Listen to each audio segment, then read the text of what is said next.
ndinobva tachinja phone kana nequality ye4 kana nequality yengreen yacho yabva yachinja akana speaker ndozvakakaipira akana quality controller tachinja phone even nequality yepicture yabva yachinja ndokusiyana kwemafoni aye chuyaiti kurukure vana vezimbabwe ona musana zororo dzamusana unodzimba baba dzamusana musana unodzimba ndati yuwi musana unodzimba maiwe musana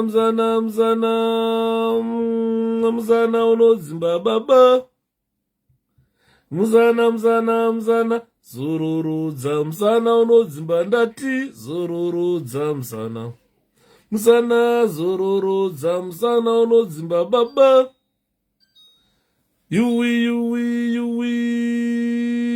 musana unodzimba maiwe musana unodzimba baba. Saka ndamirira vanhu kuti vauye guys, ngati daidzane tikurukure nyaya nhasi. Problem yaitika ndachinja phone. I think if you look at the quality of the picture, quality yachinja andinoona taenda kuSamsung taona kuti nyaya yekuti tikangotaura 2 minutes network yakutotenderera 2 minutes network yakutotenderera 2 minutes network yakutotenderera. So those who want to contribute, let me give you the number that you can use.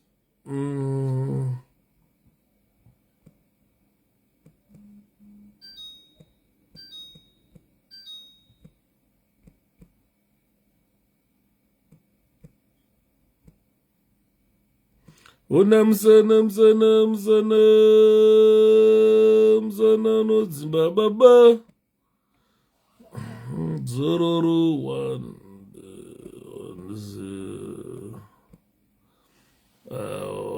0077099601. Let me tag this number. Ping it. So the number that you see, ladies and gentlemen, is the number of those who want to contribute. I'm well, William. How are you? I apologize because there was something wrong with my phone. So I had to change the phone to try and use the Samsung with Vodafone network. Segristole, how are you? So I've moved away from this one. I'm using Vodafone network now. Let's hope we won't have these stoppages, unnecessary stoppages from network provider. So what I was talking about, ladies and gentlemen, it is somewhat weird experience to be speaking from a foreign land. You know, the experience that we have when we come to foreign land is it's weird. I know there are people in Zimbabwe. Thank you. There are people in Zimbabwe who still think that things gonna change because we've got opposition members who are dominant in opposition politics, who do not want it to let it go. After messing their lives, we are not fighting anyone.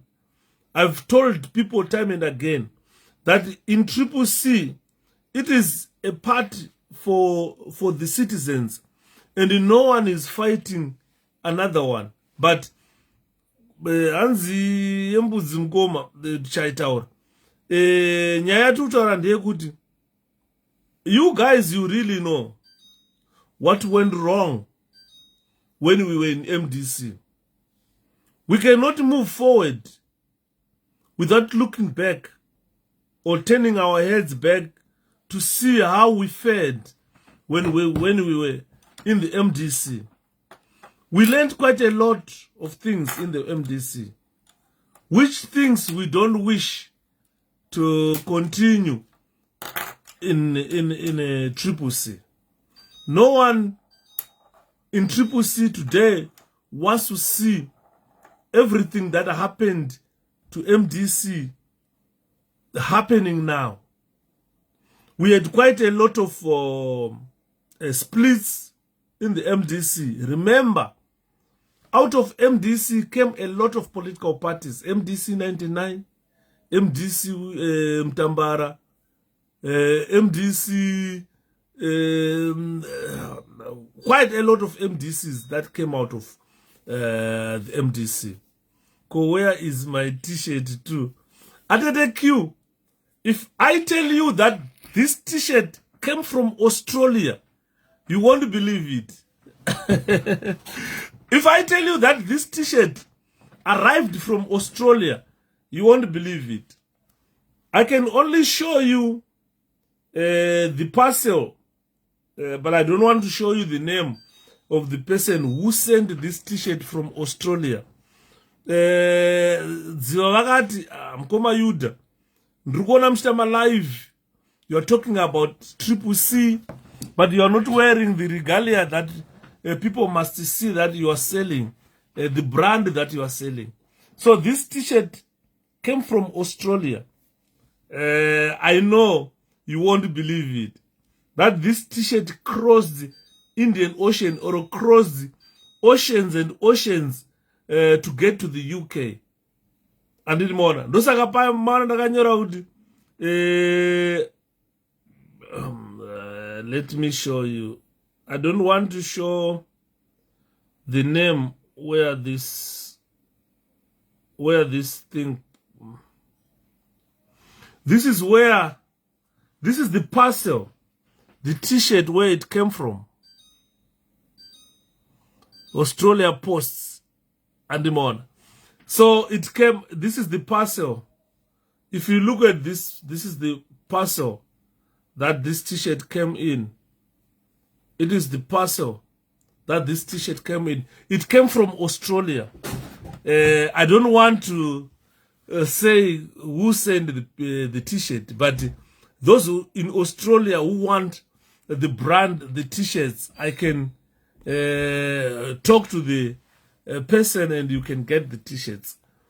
The t-shirt is very nice, really nice, quality. It's a quality t-shirt. Yakanyorwa emblazoned here. Ngapinda ake mkomana, and you can tell it crossed all the way from Australia. Nelson Chamisa. It crossed all the way from Australia. This t-shirt, you like it. You like it. It's quality. It's talking about 2023 elections. Ngapinda ake mkomana, tell the person to send me to, otherwise pakutorwiwa. No, this t-shirt came from Australia. 2023 Chamisa, Nelson Chamisa 2023 ngapinda ake mkomana. So what I'm saying is, as I love your t-shirt plus flag hero pakaipa kudai hero wakomana. Zimbabwe yauye. So what I'm saying is, I know, ladies and gentlemen, that it is somewhat weird experience to be speaking in a house like this, which bears those flags you see from behind. Many houses are named, especially if you go to Zimbabwe, many houses are named before dead people. We were mifananidzo, a lot of mifananidzo being built to honor the dead people. Konya yembudzi yaching'ono uchaita live nezvayo. Obvious, I will talk about it at the end of this presentation, because this is why I put that topic to say, look, the problem with Zimbabwe today, it is a country that you will never see investors coming. It will never see investors coming, because Hopo Chingono is not a foreigner. When they did the land reform program, they were saying they were targeting those white farmers who had big tracts of land. They wanted that land to be shared equally amongst the people of Zimbabwe.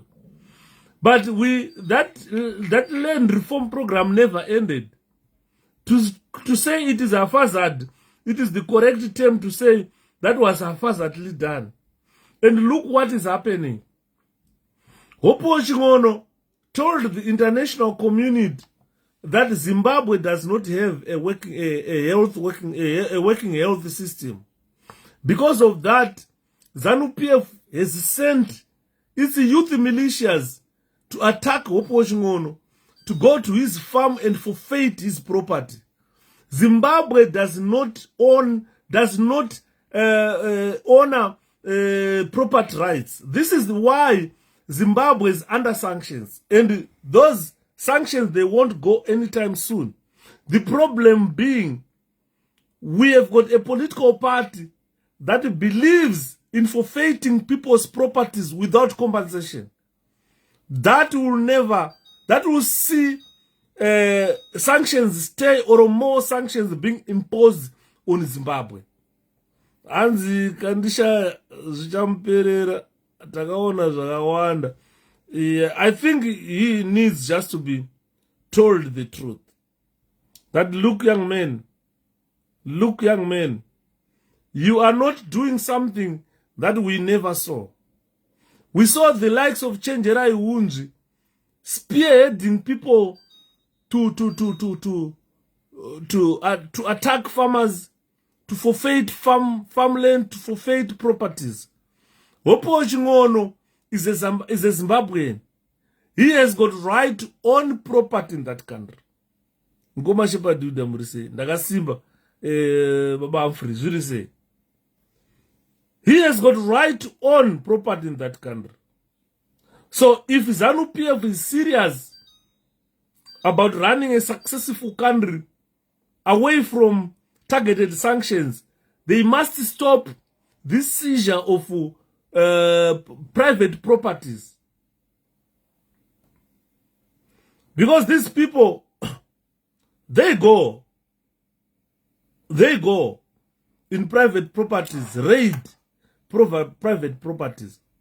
What they don't understand is their ZANU-PF today is crying that it wants 𝗶𝗶𝗃 to hold a congress. When these people, they tell you that this 𝗶𝗃 has got no elected leadership. It's ZANU-PF telling us that we don't have elected leadership.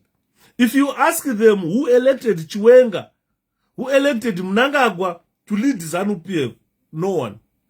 But they are looking into us, a 2-month-old political party. Even if it means elections are to be done or congresses to be done, it must not be done anytime soon. We are just a new political party, an emerging political party. We are trying to put our house in order. By trying to put our house in order, that means if there are plans of any congress, those plans are ahead. We are not planning to have a congress anytime soon, but we are planning to consolidate our support. So let's tell these land grabbers, these private property grabbers, we have seen them destroying people's houses. We have seen them destroying market stalls. We have seen them now, we are seeing them raiding 𝗏𝗶𝗁𝗀𝗃𝗀's property to try and forfeit his gods. And they call us, we are a political party without a constitution. ZANU-PF has got a constitution. Zimbabwe as a nation has got a constitution. If you go back to 2017 when Mugabe was removed, that was unconstitutional. So the issue of a constitution to ZANU-PF people does not matter. But they fight that we must have a constitution. They are telling us that we must have a constitution. We are a newly formed political party. If we are having a constitution, it is being written right now. And they will soon have our constitution. Oh, as I like your t-shirt, you look Smart. Pakaipa Atet Ellen, thank you so much. So we are talking to a ZANU-PF government that does not respect the national constitution, Zimbabwe constitution. If you ask them who elected Mnangagwa, it was the army and the barrel who took Mnangagwa, who had been fired by ZANU-PF, to say come back and lead by force, by Guinea. Today they are trying to educate us about constitution, whilst they don't even respect their ZANU-PF constitution. No one in ZANU-PF can become a leader in ZANU-PF through the barrel of a gun. You have to go into an elective Congress and you have to be elected as a leader. But they are looking at a 2-month-old party to say that party must have an elected leadership. It must have a Congress. We are saying, please leave us alone.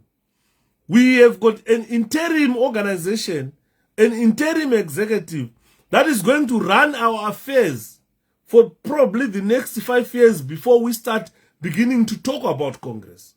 So don't try to push us into things that you don't believe in yourselves. ZANU-PF does not believe in constitutionalism. It doesn't believe in anything that a constitution does. They will tell you that a constitution is a paper and can be changed anytime. This is the reason why Museng is taking them to court. To say 2017, I understand. We had a ZANU-PF constitution. I was a ZANU-PF member and also a candidate, a council candidate as a ZANU-PF person. But what happened when Mugabe was toppled, that is not what ZANU-PF constitution wants. And Mnangagwa held the position from that time illegally up to now. He has never been elected by any structure in ZANU-PF. You understand? And ambona post mazana ajiti yabva yanditiza ko iwo ngavatange kuita Congress. This is what we are telling them, that you are a 65-year-old political party that is failing to have a Congress at the end of its lifespan. ZANU-PF has hit a dead end. It is not a political party that we expect to survive from now onwards. It's a political party that has reached its or has gone past its useful date, and it has expired. It's an expired political party. This is why you see whatever they are doing now, they don't do anything constitutional, and it's very dangerous to allow them to run a country if they can't run the affairs of their political parties and PF. They can't run the affairs of their internal squabbles. This is why you see they, instead of looking into themselves to say, look, we are a very old political party. We should be leading by example. Let's go to an elective Congress. And when they go to an elective Congress, they are telling us that Mnangagwa's position is not up for grabs. So they are trying to make Mnangagwa not electable. And more. So they tell you that we are a political party that needs checks and balance. And I don't know what ZANU-PF understand by the word checks and balance. Because our government does not have that checks and balance. They want an opposition political party to have checks and balance. And it's more. As this is why exactly 𝗵𝗺𝗺𝗶𝗶. That's exactly why I came live on Facebook. To say, look at the shenanigans that have been happening. Let me say by name. A good example is 𝗄𝗶𝗹𝗹. She's not employed in Zimbabwe. She works day and night, telling Zimbabweans to vote Chamisa. Every single day created by God. She goes onto the streets. She goes to mobilize people. But this is an unemployed someone who wants to eat, who wants to pay her rent, who wants fuel for her cars, who wants things for her personal upkeep. But she goes 7 days a week, probably 24 hours a day, mobilizing people door to door to vote President Nelson Chamisa. So if you are a person are trained in intelligence, someone who can analyze a situation, Let's look at her survival. Who is looking after her? Who is paying her bill? Who is paying her bills? Who is paying her fuel? Who's buying her food? You understand? Who is buying her clothes? This is someone unemployed who can afford day-to-day mobilization of people without being paid by anyone. This is Congress chimboita imega. Chimbotisiyai mbichana mazano. Anzati mwanani, if no more people vakazviita vanonzwa nekurohwa. You understand? And we really know that when President Chamisa moves from one place to another, all his meeting people, citizens, has been cancelled by police. The police does not allow the president of a part to mobilize supporters for his part, but allows someone to go everywhere without being hindered. No one stops her. She goes anywhere where she wants. Naye mkanya ko maganas aya akasungwa paya after onekwa one wacho akatozosiya graft one wacho akasiya graft because vari kufanira kuenda kunotongwa saka vari kuchikuru-maximum kwasara 3 macaptain kenewo vakabva vakanda mapepa vakati aputsika vakabva vasiya hati kuda kumatishets avo please iyanetsa iyo iyanetsa 𝗶𝗶𝗃. Saka ndira kutaurira vanhu I'm not fighting anyone who is trying to mobilize support for us. No, I am not supporting anyone. I'm not attacking anyone. But what I'm saying is, when we look at the way you work in the political part, every single day you are campaigning for 𝗶𝗃. 24/7, 7 days a week. You are someone who is supposed to be working somewhere, getting money to feed yourself. You need to bath, you need soap. You need to eat, you need food. You need electricity, you need rent. You need your cars to be serviced. You need fuel every day. Someone unemployed who goes around mobilizing people 24/7. You must raise an ire, ladies and gentlemen. And she's easy to identify. You understand? Saka, this is something that you must be very, very careful about. I was telling people to say, look, the way she is mobilizing, it's not bad, but if you intelligently analyze the way she's mobilizing, you can tell that she is probably going around to people that she worked with to tell them that go guys, grab positions. She will tell you, I am not in party positions, I am an ordinary party carrying member, but she will plant her people in you. If you don't be very careful, you will find that her people will come and get senior positions in the party, and they will start dramas that they were doing in MDC. Imagine taking Munagara Pugen, giving him a position in 𝗶𝗃. What do you expect? What do you expect? This is why I was saying we cannot move forward without looking back. History is very important. We learn from history. You will never learn from future because you have not gone to the future.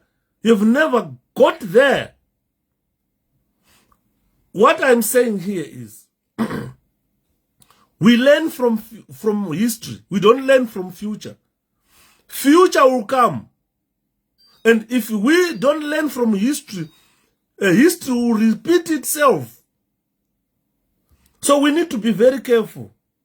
I am analyzing a situation where Shepherd Yudah spend 24 hours a day.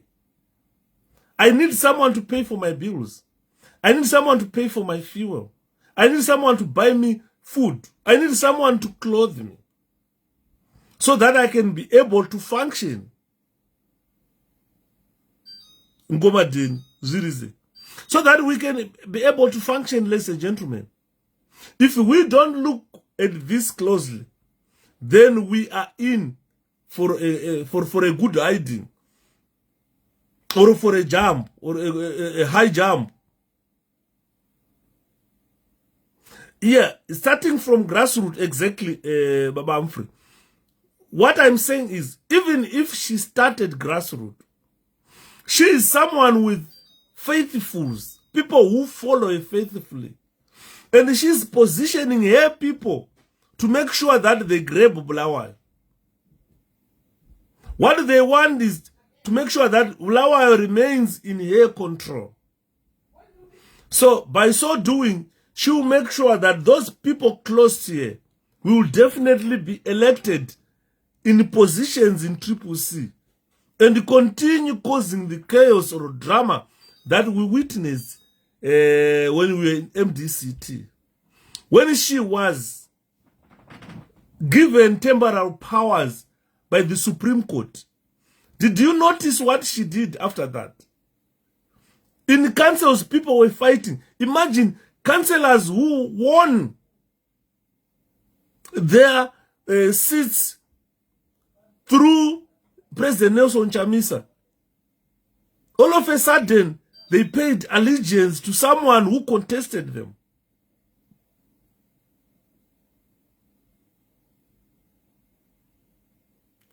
Yes, it's another way, Asa, to look at someone confessing that she's doing politics for money and she goes 24/7 mobilizing people 7 days a week. She doesn't go to work. She doesn't do anything for a living. Who is going to pay? Isusu mnotoona na shepherd. Tinotombosiya zvemalive every day. Kumhanya kunokotama kugeza chemberi. That is not a joke. Because you need to eat. You need to do something else. So, people need to be very careful.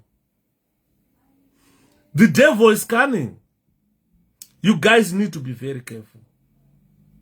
Inogara nchitaurira vanhu, my videos angu imbomateererai. Someone will tell you, these videos are too long. Is it because I need to exhaust a topic? When I touch a topic, I need that topic exhausted. You know, my videos, you can download them, cut them into 30 minutes. Ukaterera 30 minutes ombonyarara, ozodzoka uterera dzimwe 30 minutes ombonyarara. Ita 1 week uchiterera one video zviri nani. Because you learn a lot. You open, I'm an eye opener. I want people to see what they don't see. Some people, 𝗶𝗶𝗃𝗃, tine vanhu, zvazodii zvikadii. But we are not seeing where we are pushing ourselves into. This donga, if we push ourselves into this donga, we will live to regret. We don't want to regret anymore.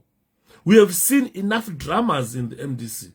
No one wants drama at this juncture. People are focused to victory. People want to win the elections. We are focused into winning. 2023 is only Nelson Chamisa's year. No gorera baba Chamisa iri. 2023. Andi murugunzo. Saka mukasa, we be very careful. If we miss 2023, ZANU-PF will be 47 years old. 47 years in power when we go for another election. So you need to be very careful. Let's guard against this. Because we are becoming complacent for nothing. We are not reflecting on what happened previously. I said, when we were in MDC, we had these dramas every time and then. Kwabuda political party, MDC Changrai. Kwabuda political party, MDC Mtambara. Kwabuda political party, MDC 99. Kwabuda political party, PDP. Kwabuda political party, ameneka form nana mdara moyo, ngori chairman. If you see how we disintegrated, that must show you that we must not sleep on the wheel. The only investment required in Zimbabwe is citizens casting the ballot. Thank you, 𝗏𝗵𝗺𝗺. Exactly. Apari kufamba pasina hindrance zvayo. PF haingosi. This is another thing that people must see. But Chamisa is not allowed. Wende is not allowed. Open your eyes. Chamisa is not allowed to campaign. Buda ikunosangana nevanhu Chamisa asungwa. Vanhu varohwa ibva vadirwa mvura. Kungofamba kuenda mulocation Chamisa bakona vanhu mapurisa atosvika. Is not allowed. Kupe is being given all the leeway. Anofamba door to door anoenda kwaanoda aamiswe nemapurisa habvunzwe nemapurisa. Hapana anomutera kuzomudisturba kuti rega aite basa re-𝗶𝗶𝗃. We need to be very careful. We definitely need to be very careful. We want every citizen to be there. 2023 is not far from now. We want munhu wese to vote. Pane munhu anga achinyora ngrini pangu pa Facebook pangu achiti regai vanovhota vakambeni. Ndikati chimbotimirira iwewe. Where Kupe went to vote, she got zeros. Where her children voted, she got zeros. Saka chimbotimirira kutiudza politics, tutange tisingazive politics. Tagara, we are 22 years old in the opposition. 22 years in active politics. Mkomapo zvirise. I've spent 22 years in active politics. In active politics, ndakuda kunyatsopinda mupolitics, ndakuda kutaura politics. Ndane 22 years ndichitaura politics on daily basis. Ndikatombohold my position to the position of an organizing secretary of a very big political party, yainzi MDC. Chimbotimirai isusu kana tichiona zvatakaona kumashure. Tirikuona zviri kumberi, we are foretelling what is coming. Saka kana usingazivi usina chawakaona chimbonyarara. Because pane munhu anga achinyora panapa. Ndikaverenga zvaanga achinyora ndofunga vanhu vandogumbuka vakatomukwadza. Ndatotaura kuti uyu munhu anokuwara. Saka ndikutraya kutsvaga. Ndatoti anokuwara mukomana.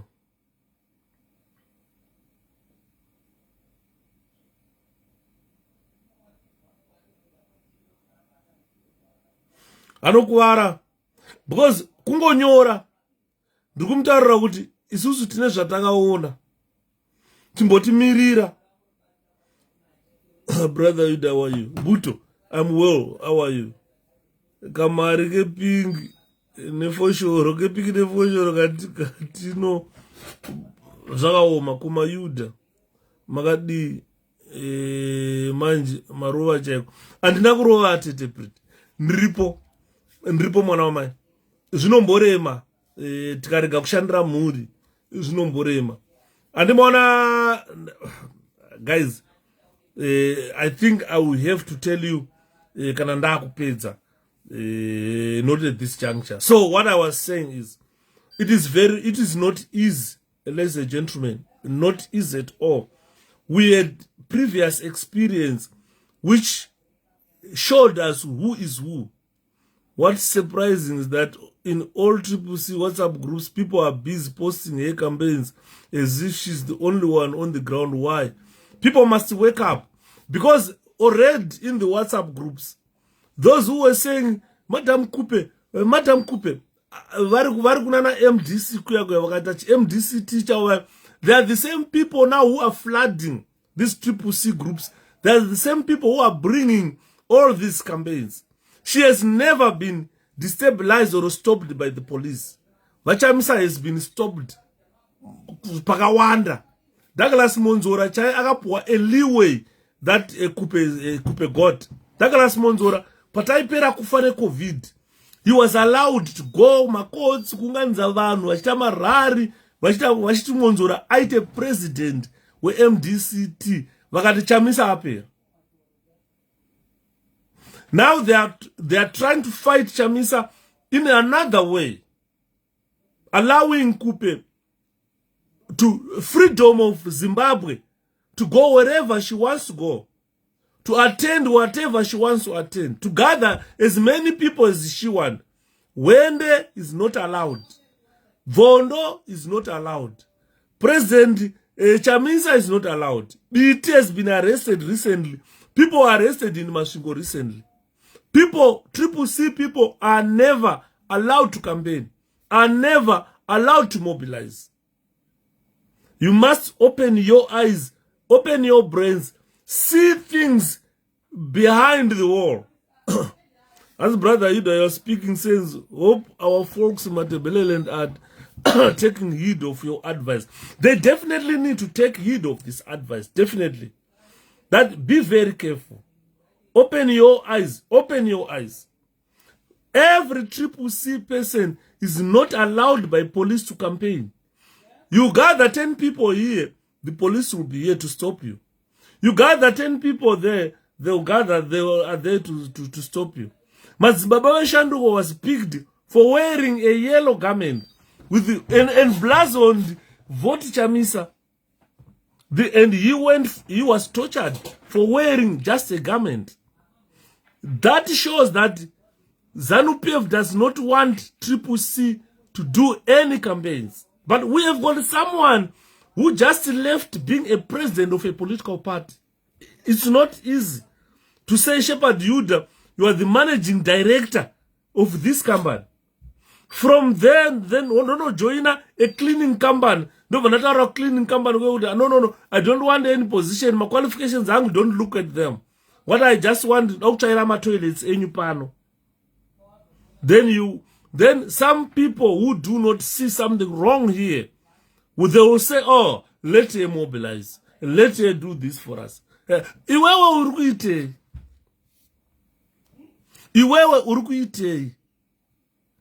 It's Shepherd Yuda's duty to mobilize.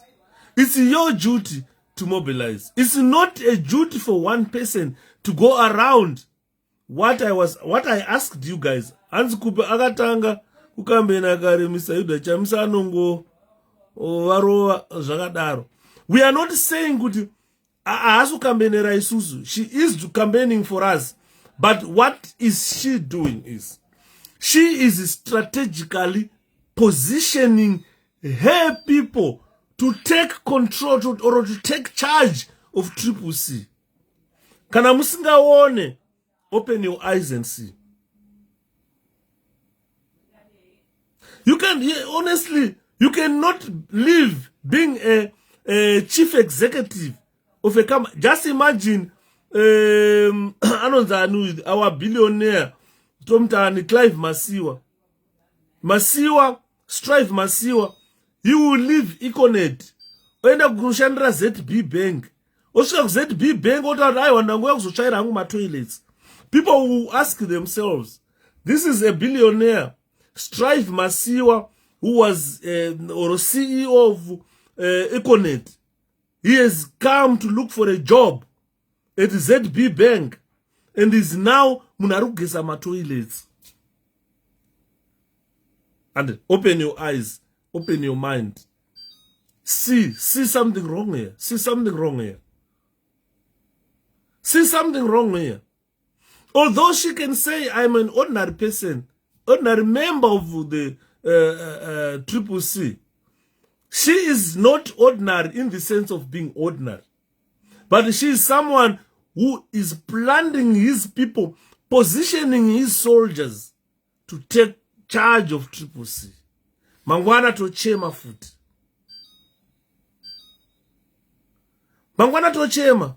Hata shika pakuti vakunda vedu vakunoitwa machembere kuDubai zvakaoma. We are not saying Chamisa should stop him, because Chamisa is saying this party belongs to citizens. Anyone can do anything that he wants. All Zimbabweans now need change for government. Zimbabweans, we must open meso about Kupe. Next year for President Chamisa to campaign, it will be not easy. This is why I am saying, Mr. 𝗬𝗬, that even today, tell Wende today, to go to Kuadzana, his constituents, and gather 10 people for a rally. The police will arrest them. In Masvingo, people were arrested. Recently, 𝗄𝗶𝗃𝗀𝗃 was in custody for campaigning. In Mutare, people were arrested in Mutare for campaigning. In Bulawayo, she goes door to door, 24/7, 7 days a week, 31 days a month. Not even one day she was stopped by police from doing that. So what I'm saying is, she is just strategically positioning his sentries. You know, they're not sentry duty. She's just positioning his sentries to take charge of 𝗶𝗶𝗃. And dramas will continue if we don't be very careful. If you go to Harare City Council today, those councillors who are in Harare City Council, they were elected under Nelson Chamisa's leadership. But 2 days later, someone came and said, I am your leader. If you don't believe in me, then I will recall you. And those councillors jumped ship. They became Monzora's councillors. Chamisa was left without a councillor. Until recently, when by-elections came, this is when Monzora saw reality. That people are not following, they follow Chamisa. So at the end, those councillors who jumped ship into Monzora's hands, they are crying foul. Some of them are dumping MDCT joining ZANU-PF. You understand? So these are things that we should, let's be intelligent. We are dealing with a ZANU-PF part that has been running our country for 42 years. We are dealing with a part that has got Central Intelligence Organization operatives who went to get training in Russia, who went to get training in Israel, in Mossad in Israel. Some of them were trained in the United Kingdom, and some were trained in America. All those people are working for ZANU-PF. People who can cook stories, people who can concoct falsehood, and at the end, people who believe it. Mngoma Jose. True dealer never know any resources. A good one who's a couple and a campaign at 24/7 every month over $5,000 in your account. Arambe. Because already she's catered for. Vanalinda Masarira takazonzwa ne boyfriend yaigara naye mgonyeti. Yakutaura kanzi no. Ase gawo. Ase ndiye leader lead political party yakatofoma neMaCIO. Akadaizwa kanzi chigara pasi uri kufirei. Every day uri kugara uri kujeri uri kurowa nemboma uri kufane nzara vana havasikuenda kuchikoro. And why can't you do this? Tokuitira zvakati. You understand? An organization that was created nana George Charamba. Otodaidzwa paya ubvanzi yochileader chiti party ndeyako. And we know you've got a substantial number of followers, people who follow you. This is we just pay you money. Tokupa motikari tokupa chi. You understand? You have to understand politics. Ukanzwana linda Masarira leader, president will lead. That is not his idea. That is an idea yakatorukwa neC10. You understand? Ukadakwana kuti when she went to grandstanding Pamohlane Commission, if you want to get the truth of it, connect the dots. Zakataurwa nempana anonzi Gilbert. Akatotiza Zimbabwe akati ndikagara munondourawa neMaCIO. Because mukadzi uyu anofamba neMaCIO.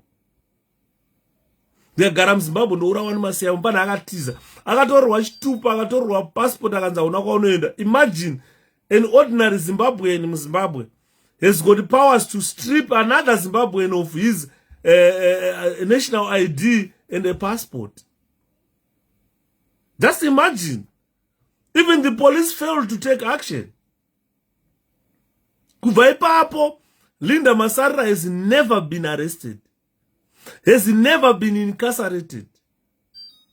Akaenda ku commission, ku Mohlane Commission, akanotanga kutaura ku Mohlane Commission. Kuti MDC yamuri kuona ine vanhu vari kutrainwa kuZambia. During that time, Lungu was president of Zambia. Akataura zvakawanda, akati they are sent where kuzopisa mabuilding, they are sent where kuzase. But guess what? Inini Shepherd Yuda ngandizvitaure izvozvo. Mangwana ndoswera ndatorwa neMaCIO ndakunobvunzurudzwa tipe mazita wakazoziva sei wakafamba vanhu vanofamba sei already ndatove a suspect in that plot because when you plan terrorism against a state, this is where the national security intelligence or the spies will come in to try and dig deep to find out what is happening in our country. But there is no day Linda Masarara has been even called to give a statement to the police. She was never arrested for that. So I want people to see. People don't see what we see. Isusu, we went through a lot of trainings. Takaita through a lot of trainings. Tauya kuno kwatina kuya kuzogara. We did not sit on our laurels. Takaya muno tikaverenga mabhuku, tikanyora ma-exam, tikapasa.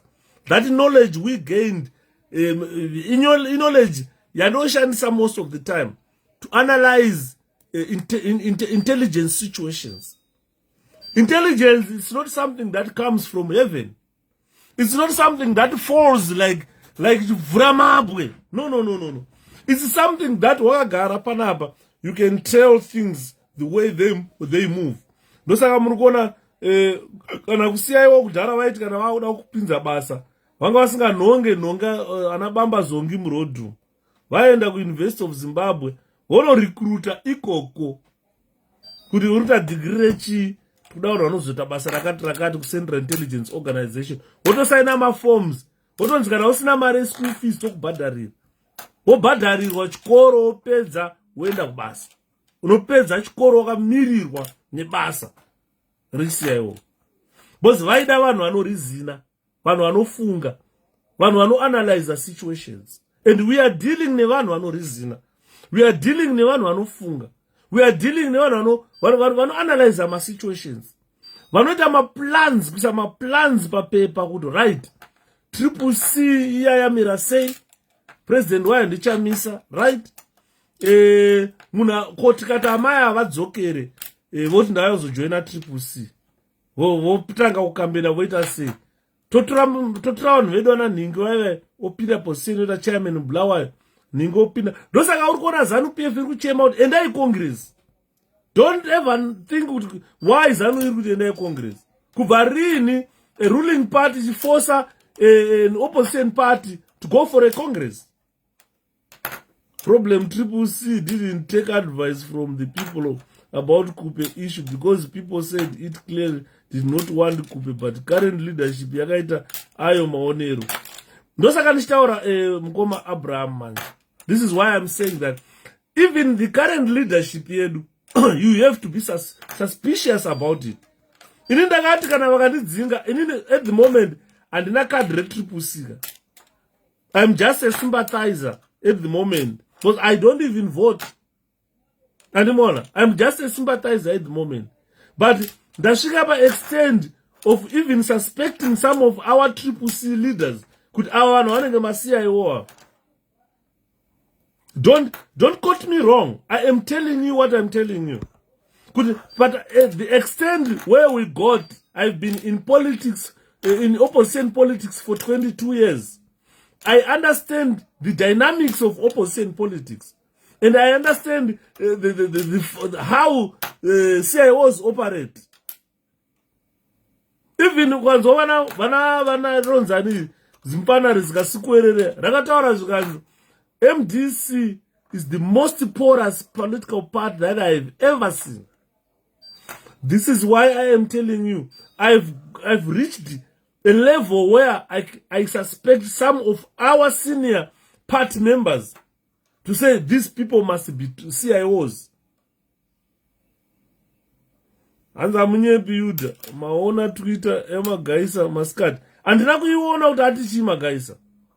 But what I'm saying is, I've reached a point where I am suspecting certain individuals in our 𝗵𝗃 executive, national executive, that these people must be CIOs.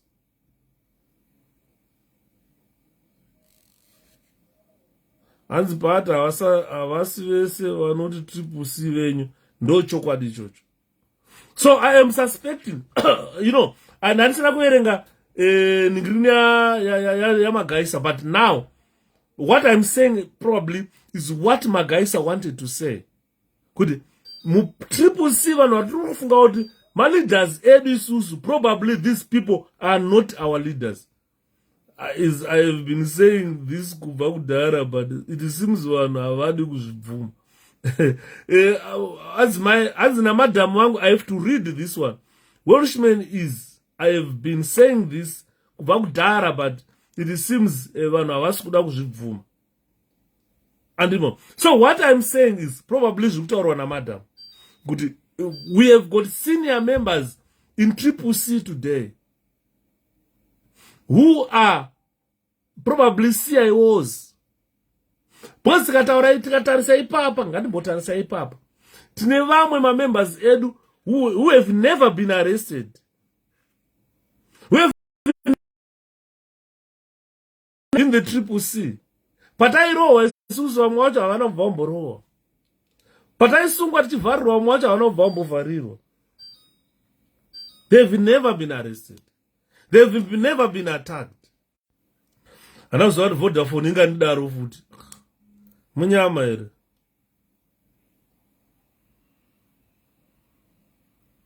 Asa kana zvakadaro hapana kwatiri kuenda. Because we are heavily infiltrated. Ini ndakambotaura ndikati vanhu vazhinji vese vari positions dai muka vangotaura kuti isi tatafamba rwendo rwakwana timbomira pano. Hanzi Marinda Masarira Imboko handiti munhu wenyere general. Ndowenye kuzanu uyo general. Makati mumpa mota, mumpa imba. Hanzi Masiya wakamuti une vana iwe 5. Vana avo vanofana vanodyei with the 5 different men. Andirona. Kana kwanza urupo maintenance vakomana hai urupo maintenance yevanhu vangani andimurikona. Saka tiri kutaura panapa because I've reached a certain extent where I can conclusively say some people in the 𝗵𝗃 leadership, these people are working with the CIOs. Hanzi kozvatapinda biti hamusi kumuziva imi. Hanzi kozvatapinda zvekutaura naVerem biti hamusi kumuziva imi. Verem tikatarisa Tendai biti at the other time, Tendai akasvinwa mabhora adzingwa nalungu kunzi Pfutseke iwewe dzokera kupi, dzokera kuZimbabwe unotaura. Tendai unozati zvaro zvekutaurwa naFungai izvi. Tendai biti why he formed the PDP. Vana Tendai vakaona zvinhu zvatati tisingaoni, vakatanga kutaura zvinhu zvatati tisingatyakusha kutaura.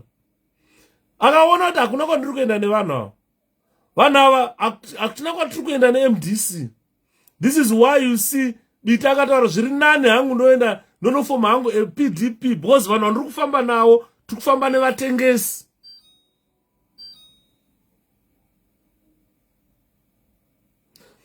Turufamba nevatengesi. Hanzi uri kuona zvitaura panapa. Hanzi doesn't give in easily gaya kutukwa vanhu vachiti why wakanyarara former party. Andi muri kuona. Saka tiri kutaura tichiti ukatarisa how Tendai biti did his business. Tendai akasvika pakusungwa akatiza Tendai akagara mujeri, aigara musero paHarare parimandi paya. Akabuda Tendai akambotiza akadzoka. Pakarwa ndakunamwa ndakuurawa akatiza akatopuwa information kuti biti wakufa.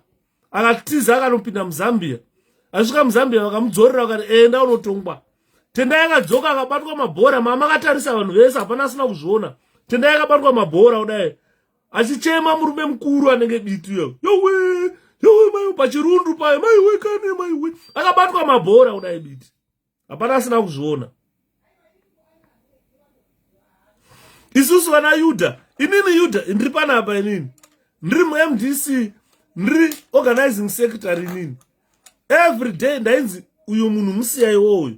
Kandi ari kutumwa nehurumende, hurumende anoshandira ZANU-PF kuti anogoka information kuMDC. Hapana munhu vashoma vanhu vainditrust vaiziva kuti I am genuine.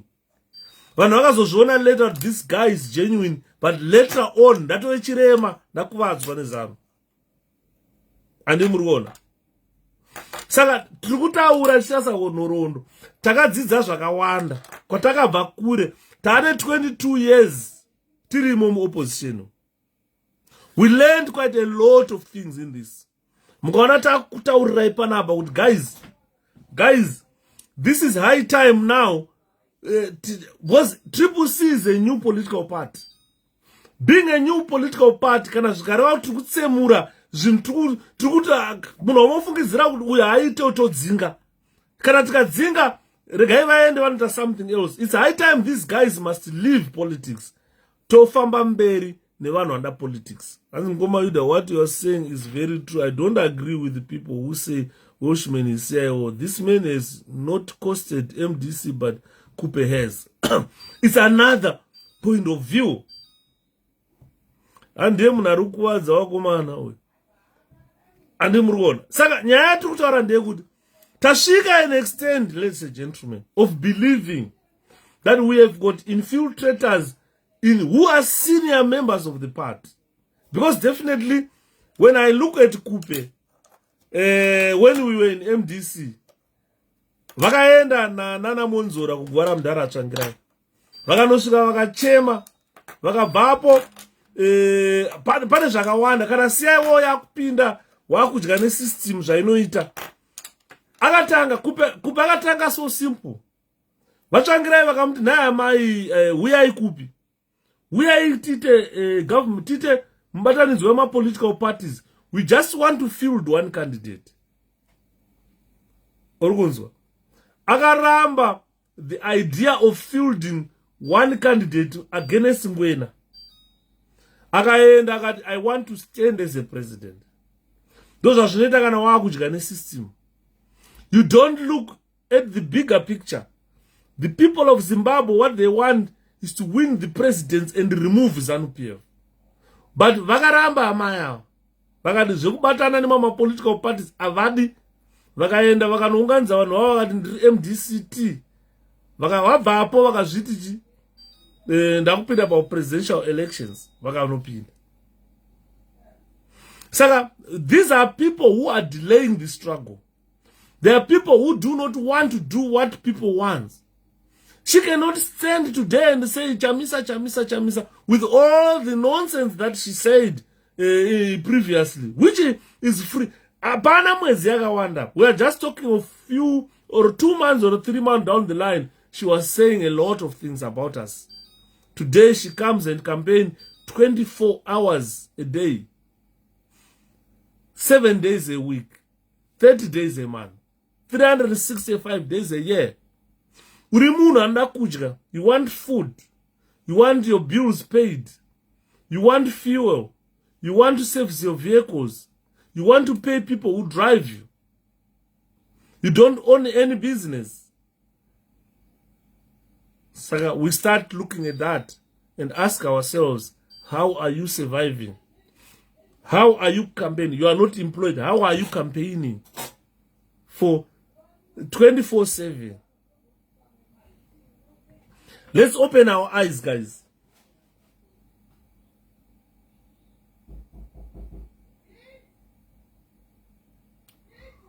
Let's open our eyes.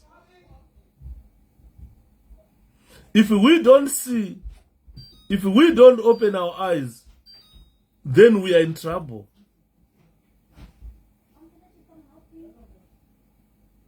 Clint, who is it? Pizza.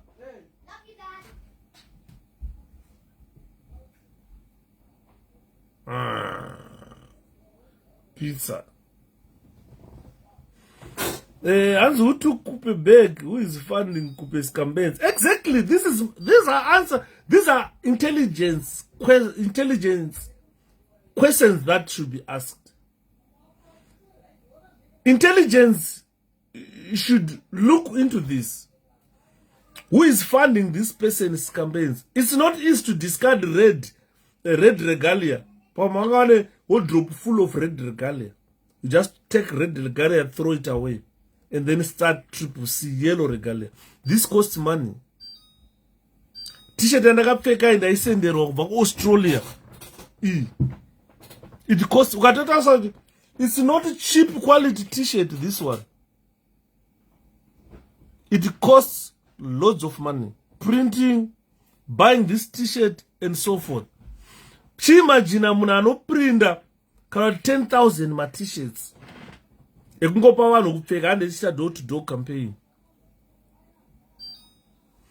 What is the purpose of that campaign? Is to strategically put people in positions of power. She might not take a position herself, but she has got heroes around her that will take positions of power and cause chaos. Azvishamise kuona kuti patinoita 2023 all makancelors anogona kupinda mubulawayo anenge ari makancelors abva kwakupi. Vamukansel muya votanga kutaura nonsense. Uchaona kuti ma-MP achapinda mubulawayo anenge ari ma-MP akati set up nakupi. Because vachamisa vakauya a simple idea. Members of parliament are coming from the people of Zimbabwe. They are not being elected or seconded by the national executive. So the system will allow penetration. The system will always create infiltration. Because those people, why they are campaigning now, is to make sure that those people are accustomed to their style of campaigning, are accustomed to certain individuals, that they will say, oh, we saw this one coming, so let's vote for this one on 𝗶𝗶𝗃 a ticket to be member of parliament. Tinozosera vanhu veZANU parliament. Because obviously ZANU PF will finance them. And they will go back in parliament. Toruza vanhu vatinofanirwa kuve tinavo muparliament who will be working for us. Atete zviri sei. Andimuruzwa nyaya yatiri kutaura. Because, guys, we are behaving like dead people. I don't think we are doing justice to ourselves. Those 𝗶𝗃𝗃 people in Bulawayo must refuse to be used. Kupari kuda kupedza simba revanhu chete. Asi ngaasati saka poitwa sei mukoma Yuda. Ndiri kutaura mukoma Ernest. We have got interim structures in Bulawayo. These guys must up their game. Muri remember ere mimi pakaitika split yaya kupa aenda kuBulawayo. She went to MDC head office, provincial office in Bulawayo. Akafamba zvafana spokesperson chakutaura kwamonzera chinonzi 𝗵𝘃𝗲𝗃. They wanted to wrestle the provincial head office from the hands of MDC. Pakatemanwa paipai. Guys, wake up. Vanhu vakatemana pai, vanhu vakarovana pakatemana, tikaona ropa richidzudza ropa, vanhu vachikuvadzwa paipai. What was the next thing that they did? It was 𝗵𝘃𝗲𝗀, who was the vice president of 𝗂𝗃𝗃𝗀𝗃, who went on to tell the world that MDC is a violent political party, and the thugs came to attack them at their office. But they were a splinter group that said they don't want to do anything with Morgan Tsvangirai. But they were coming to that head office, provincial head office, to attack Tsvangirai's people because they wanted to take over control of the head office. Those dramas, we were tired of those dramas.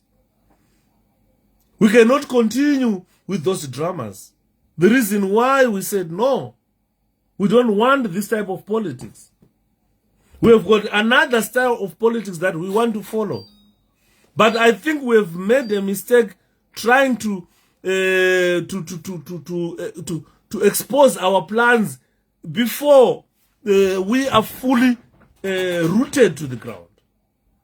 Because what I'm saying right now is, Kupe, she is strategically positioning her people to be in positions of power. The only way we can do is to make sure that the interim executive, provincial executive in 𝗵𝗵𝗺𝗃, considering what they went through in the hands of 𝗄𝗶𝗃𝗀𝗃, they must be vigilant and they must make sure that none of this, they know each other. Apana sikazivane paya, vanozivana. Kuti munhu ndewo, zvafana funga ichiposi uya, odzoka kuti ouya ndauya kuzojoina 𝗵𝗶𝗃. Mombatara makumpa position, organizing secretary achi. Be very careful. Let's be very careful. Tozivana. Let's be very careful. And in the morning. But someone is happy, is deducing pleasure in the suffering of the people of Zimbabwe. 2018, dai 𝗏𝗵𝗶𝗃𝗃𝗀 kuita one candidate. ZANU-PF will be history today.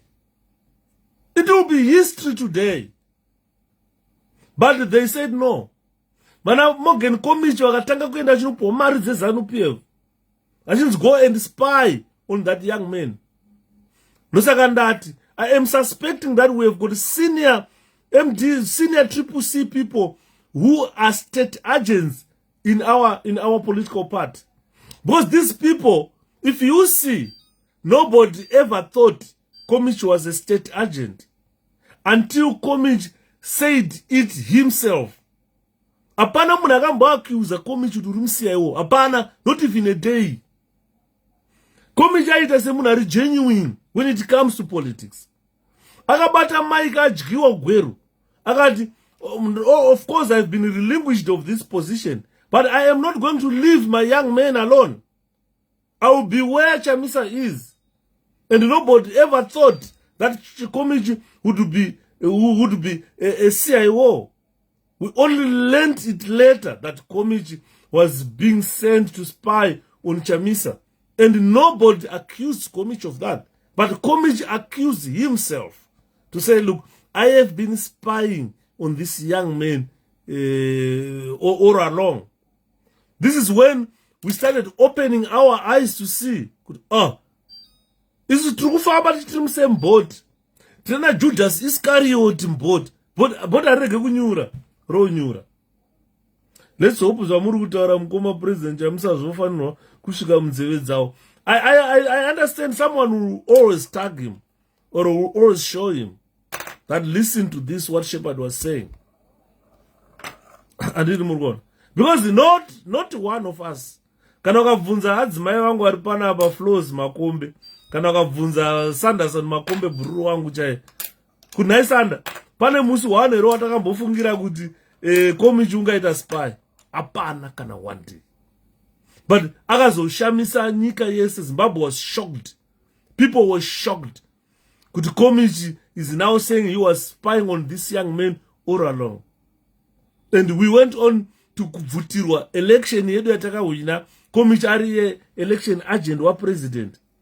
And what happened? We said, guys, let's go court to challenge victory yedu yabiwa neZANU-PF. Wana Komich vachiti hatina 𝗵𝗶𝗃 tima 𝗵𝗶. Musuno yakabudana Monzora anga ari secretary general of the party. Vachitaura kuti hatisina 𝗵𝗶. But these were people responsible for deploying. Monzora was like CEO part, administrator part. Secretary General is the administrator part, responsible for deploying even my agents, my candidates. Ndiye aitosainda kuti candidate ningi. Andiri murikuona. But ontaura kuti pavaka deploya my election agents kuti vaende kunopinda imomo, say my election agents eko kwanga sina 𝗵𝗶. We only learned later that there were some constituencies akaenda kusina ma-election agents at MDC. Vana Komich knew it, but they never came open kuti vakomana tashaya mari when ma-agents MDC kwakati. We could have contributed. Vana Shepherd, we were ready live on Facebook on daily basis, ready to finance that. But atina kana day one ratakauzwa na Komich. Hatina kana day 1 ratakauzwa naMonzora kuti kwakati kuyekwe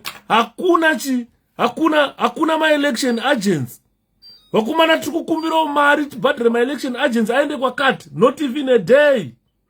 Hello? Hello, Akoma. Zviri sei mwana mai? Zviri bhozvo kuti sei aku England. Kuno kuri right kuno zviri kudini? Zviri bhozvo. Sure, isusu we are not happy about the situation yekuita munyika. So we are not happy. Toita sei. Chinonetsa manje ndechekutaura kuti zvakaita nyika dzimweni nyika dzimweni ndo dzinongotitengesa sometimes. So yeah, we have to work, brother, kuti tipinde pakanaka type. Yeah, because toda kuti nyika yedu ifambe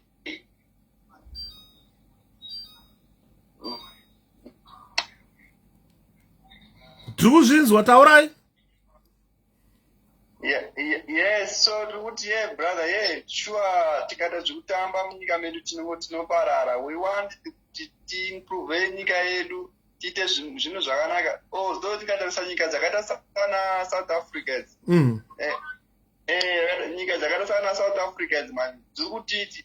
So dziri kuti tiwane rubatsiro toriwana sei, man, because Israel dziri kuenda kungotirumira futi kunana tiri kuenda kotitengesana naEuro, tiri kuasosiyetana naAmerica nana-European countries. So how can we develop in because pakaipa patiri pari zvinezvi? Yeah, but pakuda a strategy to win an election, because look, we've got a newly formed political party. Zimbabweans were happy to welcome this political party. There was an excitement when _C was formed. You understand? It is a plan that people saw. Now I think we are through with, or we are done with ZANU-PF. All of a sudden, Tonama outcasts, people who were denigrating Chamisa on daily basis, people who were refusing to have one candidate in 2018. By now, ZANU-PF would be history. And those people are here again, strategically putting their people in positions. Toita say in one wakadaro. Yeah, sure, because Paris Nezvaro, and one our post and the teachers Congress. Now we can't do a Congress, because if we do a Congress, we are going to recruiting the ZANU-PF members. It's 1999, and we go to Nezvaro. For now, they are dumping MDC Alliance and going to join ZANU-PF. So,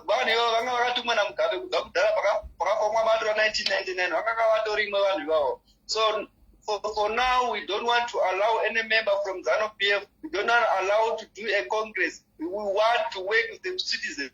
So that I think we are going to do well. But some of our leaders, people in this executive report, they are welcoming nonsense. They are allowing Kupe because Charlton Wende is not allowed to campaign. President Chamisa is not allowed to campaign. No one in _C is allowed to campaign. But these people who just came from MDC are given everything, space. They are campaigning. Avashande vano. Varuta 24 hours, 24/7 vachicampaign. Varuku sponsor none. Who is financing their campaigns? Yeah. Ipapo manje, ipapo pane era ipapo. We are not going to do a Congress. If they want any chair they want a chair in _C, I don't know what they want in _C. We are not going to do any Congress. Because I was not Chamisa campaign, I was not Anna Winter campaign. So, just say Majipa man. Those are talks right. If Charlton Wende, the Secretary General, can't campaign, Amos Chibaya, the organizer, can't campaign, Tabitha Kumalo, the chairperson, can't campaign. Why is it a card holder like 𝗄𝗶𝗹𝗹 is allowed to campaign without even police hindrance? Yeah, ipapo because ndikutoona kuti I was chatting with one, I think one of ari kuamerica government for dzekunana america outside because zvitoita zvemabusiness so patiri pari zvino pakaoma because nyika dzimwe dziri musadhak they want Zimbabwe to suffering, they don't want to Zimbabwe developing, so tiri panguva yakaipa, we have to work with the power because pakaipa wakoma. Thanks so much. Tinokuonesane because vanhu vari kubvunza kuti solution chi, vari kufunga kuti what can we do now kana tamu situation yakadaro, what's the solution? Yeah, because we can't consult South Africa for help, we can't consult Botswana, Mozambique, and or Zambia, because we know that muna musadhak togona chine imwe nyika one church atinoassociate nayo, dzimwe dzese they are going to associate to the Americans nema-Europeans, so they want also to suffer because mamwe ma-investors akabva muZimbabwe vari muSouth Africa, they come back to Zimbabwe. So how can we get more investors from Zimbabwe to Zimbabwe? Pakaipa mai. Iri bhore tidzwe vamwe kuti toita sei? Yeah, because ipapo pakaipa tofanira titetu, we want a solution yekuti tione kuti ndeipi, which one is best. Iri bhore mai. Thank you so much. Thank you. Thank you, Kola. I've given you this number, ladies and gentlemen. You can hear this phone is very loud, but problem network. So, Hans Twitter say, what's your solution? Some people, Hans Ankoma Joseph Mandi Madzivanzira. Ankoma Joseph, Jiri say, Hansi Kupe must be stopped. As long as Anakupe remain just card holders, we are safe. Yes, Mkoma Lawrence Mzia. What we are saying is, these people, they will remain card holders. But what they want is to strategically put their people in here. Because President Chamisa said, members of parliament for 2023 elections are going to be chosen by the people in a constituency. They no longer require loyalty. How many years have you been in the MDC so that you can become a member of parliament? Now we are a 3 months old part. By 2023, tingetane 1 year, 3 months. Patoenda pa election. Apana muna nenga chinzi, tuda loyalty yako kuti, how long have you been in this part? Because we are all new in the part, including the president is new in the part. So it means people are going to choose whoever they want to be a member of parliament, and no one cannot say no. Kana vakutarisa integrity yemunhu. That means we have created a very big problem. This is why you see these CIOs, they've seen a loophole in that policy. And this is why they are now sending their people to say, even if Kupe doesn't get a nomination as a member of parliament, 1, 2, 3, or 10 of his people, of her people, will obviously be nominated. You won't be surprised to see that out of all Matebele and the members of parliament, probably Chamisa would have 2. The rest will be Kupe's people, Bebe's people, and so forth. When are they going to choose? They, the people. We are saying 2023 Eustace, it's a different election in the opposition, because people who are going to contest as members of parliament are no longer required to say you have to be 5 years in the part for you to contest, or you have held such a position in the part for you to contest. It's not that situation, because 𝗏𝗏C is a newly formed political party, 3 months old now. So all the people who are going to be chosen to represent the party in the general elections are probably going to be nominated by their constituencies. People in a constituency, they know toda ningi. So by such situation, we are contesting a ZANU-PF party that is well oiled in terms of resources. And these people are gonna be given all the resources that they want. Say, go and, like what you are witnessing now, that they are being financed to campaign for 𝗶𝗶𝗃. It's not that they are campaigning for Chamisa, but they are campaigning for themselves. Because by the time we get to 2023, people will be used to them. When they want a member of parliament, they can choose from any one of them. If that person is not 𝗂𝗶, but will be a close ally of 𝗂𝗶, who will go into the contest and who will win. And the problem, Michael, 𝗂𝗶 tinomuda, but did you consider what I'm saying here? Who is financing her? This woman is not employed. This woman has got bills to pay. She has got cars to service. She has got people who drive her around to pay. She needs food. She needs to eat. She campaigned for 𝗶𝗃𝗃 president 24/7. 365 days a year. But she doesn't work. Who is financing her? It's a very simple question that needs intelligence analysis. Kana pane vanhu intelligence, nyorai ma questions andiri kubvunza iwaya. Then try to get an answer. They will always lead you where we suspect. If you guys don't be very careful, if we don't have that third eye to see, because what I understand is every human being has got two eyes. He has got two eyes. But do you know what sees, not an eye? Your heart is something that sees. Because the truth is engraved in your heart. The truth is never engraved in your eyes. Because maziso anonyengedzwa. Chinhu chinonzi maziso chinhu chinonyengedzwa. Wamai? Yes. Zviri sei? Yeah, bro, I just want to, I don't want to waste much of time, but ndokuda 2 minutes chete baba. Yeah, taurai. Nyaya yekuti 𝗂𝗶 hapana kumiswa kukampena bra.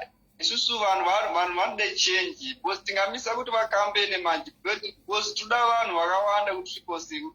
If we stop them, because they already vakuru vedu havasi kukwanisa kuti vakampene vaita sei. Ngatomborowa basa rari kurova iro. That's wonderful. All right.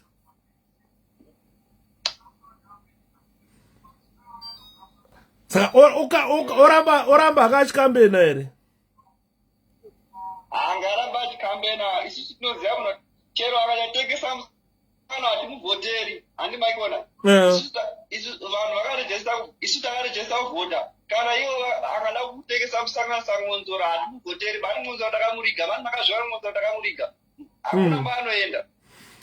Now the problem is, why is it that all other 𝗶𝗃𝗃 people are not allowed to campaign?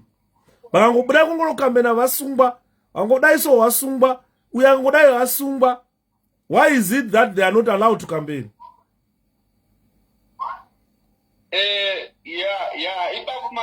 Ipapo manje tinototo sometimes handi vari kutya kuti mukomana asingazviti mukomana watora kwese vanopedza nguva zvavari kutoita zvito ena ngaatoramba ichirova pasitori ikoko kwaari kutorova kumadeclarate ikoko titokurova kwese hapana tinombotora hambokutori but titoramba titoriuko isusu. Yeah, did you listen to the other point that I raised? It's not about getting a position or going into parliament or what, but it's a position of gaining control for future chaos. Because what she's doing now is strategically positioning some sentries which will cause chaos tomorrow. Yeah, but brother, do you know what 𝗂𝗶 is? I don't know how, but munoziva zvakada 𝗂𝗶 here muna 2018. I know. and Taura, she was called, she was said by Tsvangirai, Maikupe uyai, tituda one candidate for MDC, actually my MDC too. And she refused. She went to Matebele and she said, if Tsvangirai wants to meet me, let's come to a neutral venue. Imagine telling your CEO to meet at a neutral venue.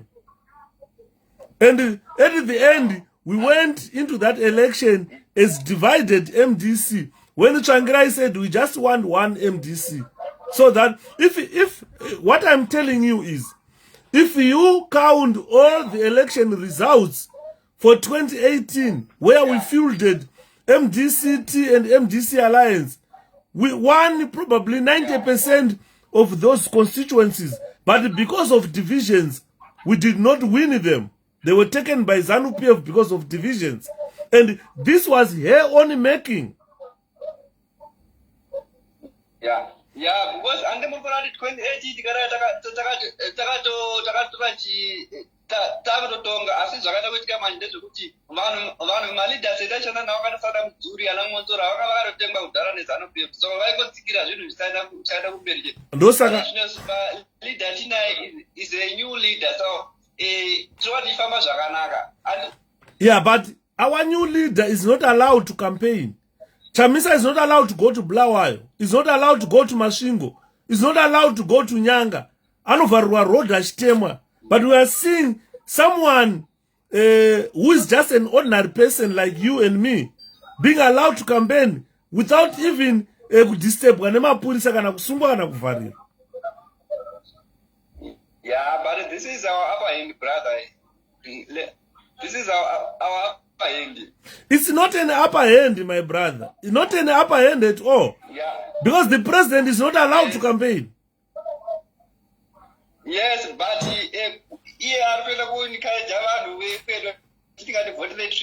this is wonderful, brother, because we are going to collapse. Yeah, another thing that I want you to see. Did you hear what President Chamisa said? Did you hear what President Chamisa said? President Chamisa said, those who are going to contest in 2023 elections are going to come from the constituencies.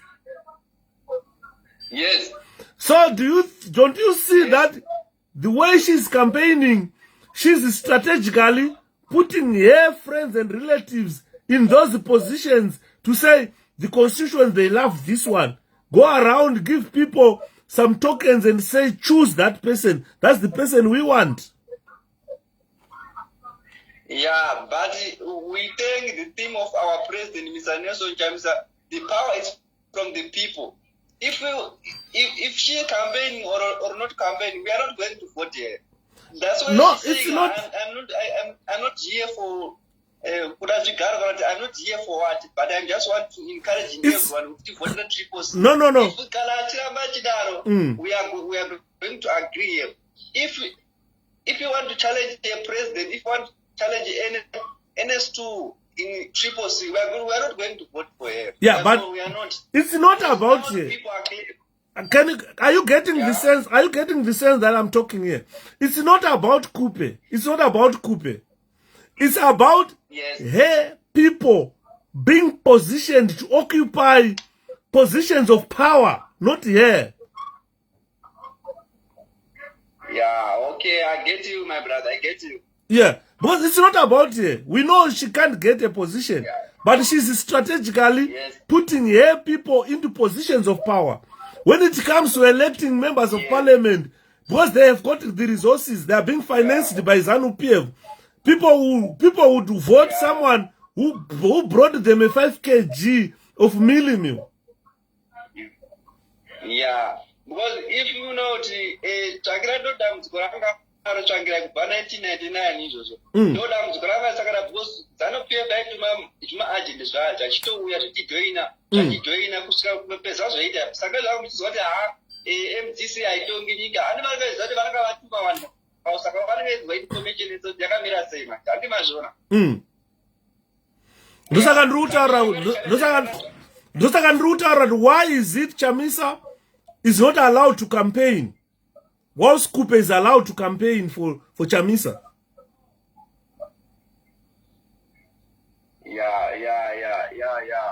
Apapo ndo patinoda kuti pane ngatibona zvinoperera kupi maybe uchakwanisa kusungwa because ZANU-PF zvinotoiziva. Aiwaka vanosunga agent yavo sei? Do you still remember when we were in MDC?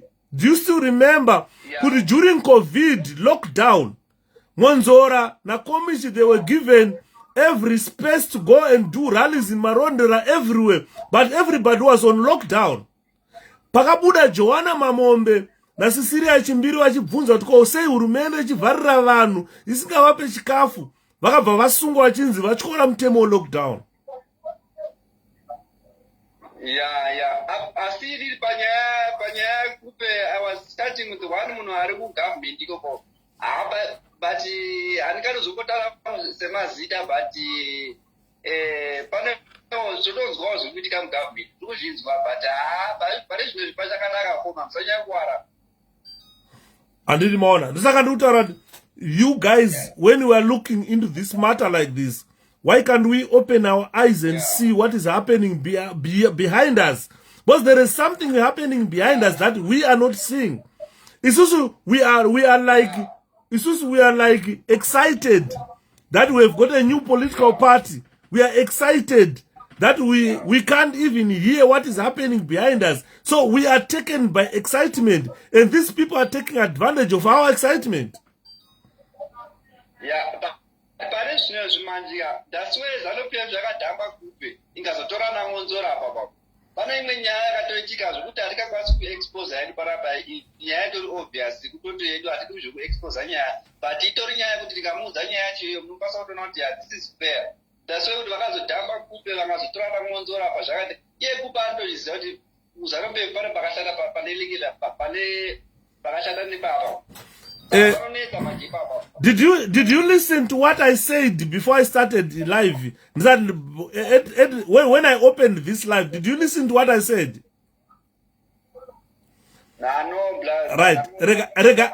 Let me take you back. Let me take you back to what I said. Ndati nini muZimbabwe? Ndati muZimbabwe nini? muZimbabwe nasi.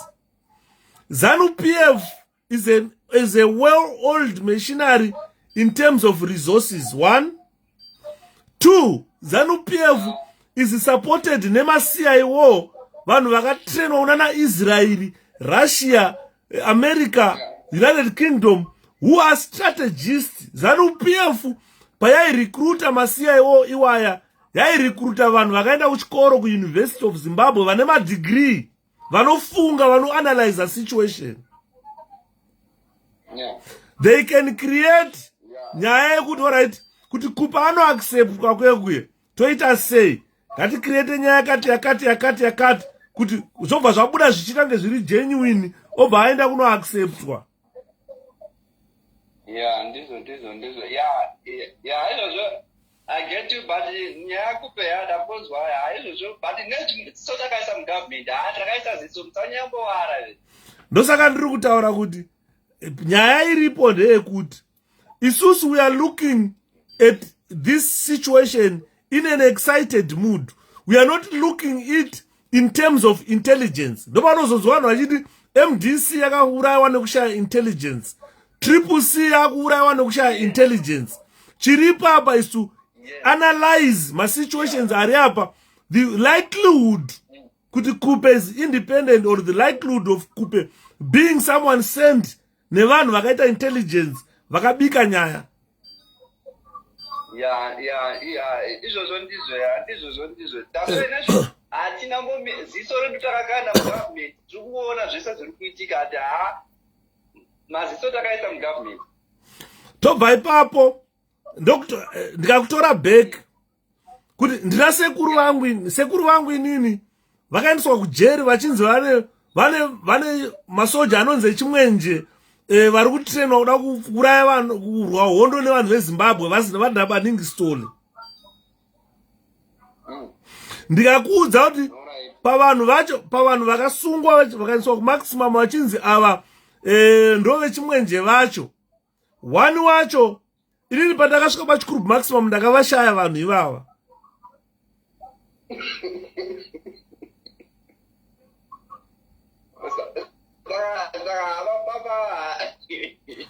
One wacho akazonzi akarovererwa, one wacho mwainzi akarovererwa paakarilizwa kuchikrubi achienda kumusha kwake kwaRusape uko.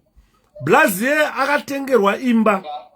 akatengerwa imba nanhasi ashande kana akada kuchema kuti hey nini kuno kuda kufa nenzara anonzi nyarara, anopuwa motikari, akapuwa zvese zvaakapuwa nazvo zvaanoda zvese.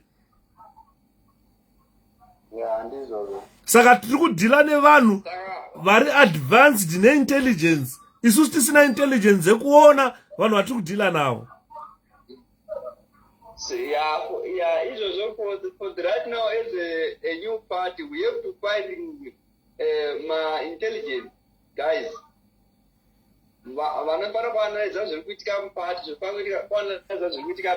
Because if we don't have any intelligence, we are going to collapse. Ndosaka ndiri kutaura kuti imboteererai tichitaura wakomana kuti tikuti kupe tinomuda tinomudii. Yeah. Handini mapanzwa. Yeah. All right, regaiti titore mwekola. Thanks so much. So. All right. And it's not a problem. It's not a big problem. Andimona padadzipa insight. Dzakuona zvandiri kutaura.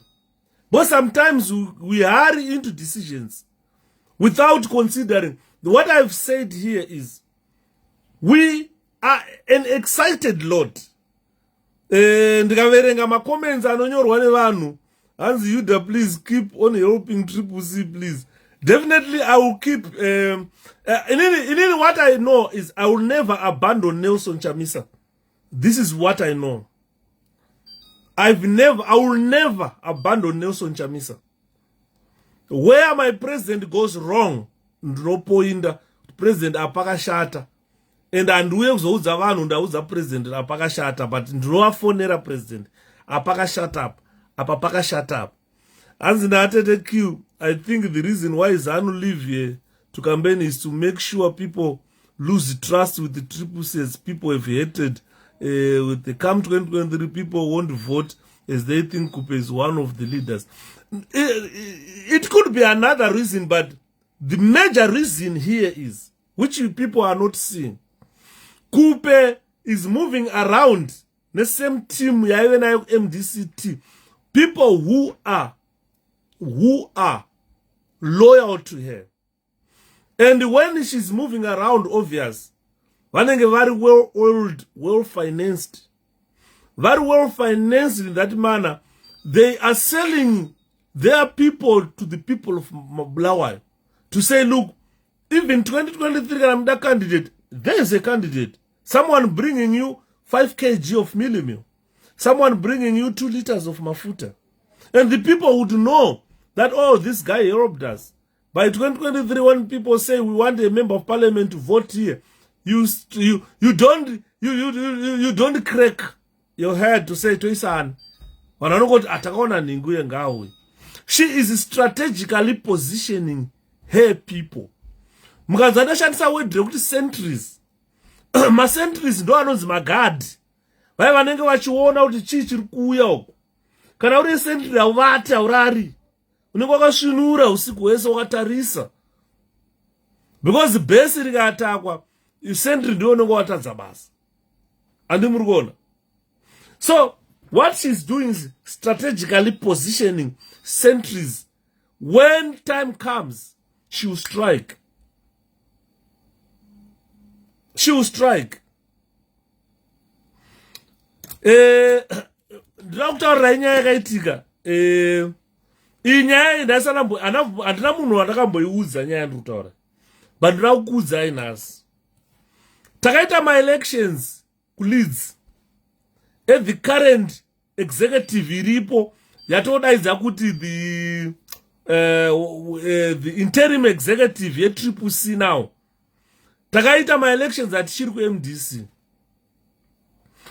Trichirwa MDC, the outgoing chairperson, United Kingdom, Ainzi Samanyanga.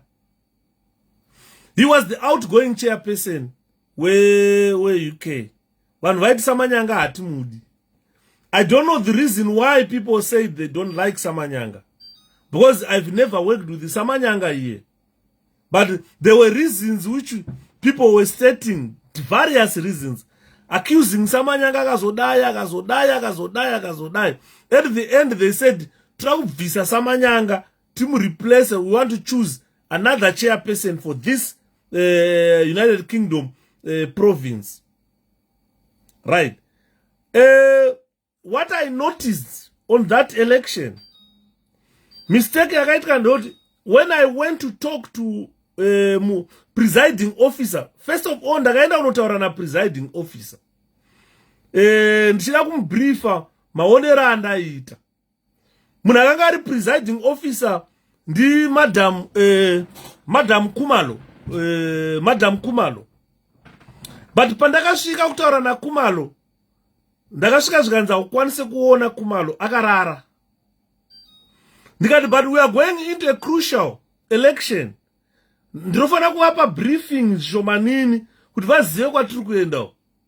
Someone came to me akanditi, who are you? You want to give briefing to national chairperson? Iwewe urichi? Are you in the structures? No. Uda kuvoterwa? No. What are you? I was barred from talking to Madam Khumalo. That was barred from talking to Khumalo. Ndakanyarara. Ndikati, well, we are in politics. Regai tuone. Vaite my elections. I want to see how things go.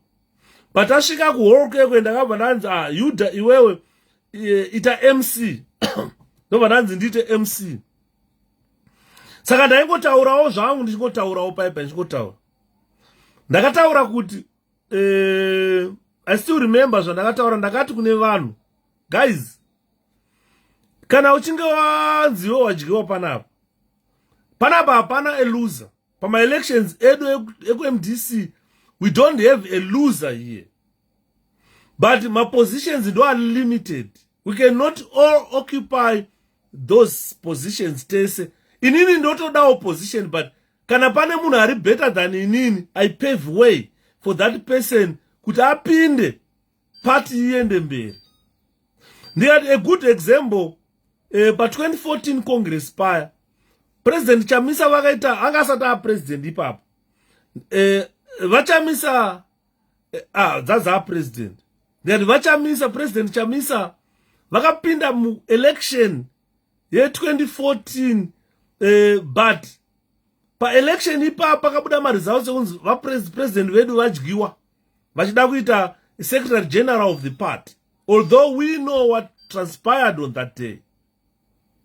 Unoziva kuti Madam Khumalo vakanditi kutaura kwakadaro ndokwatisingadei panapa. I never told anyone about this. Vakanditi kutaura kwakadaro ndokwatisingadei pano. Kana usikatoita MC, siya mic yedu ubve pano.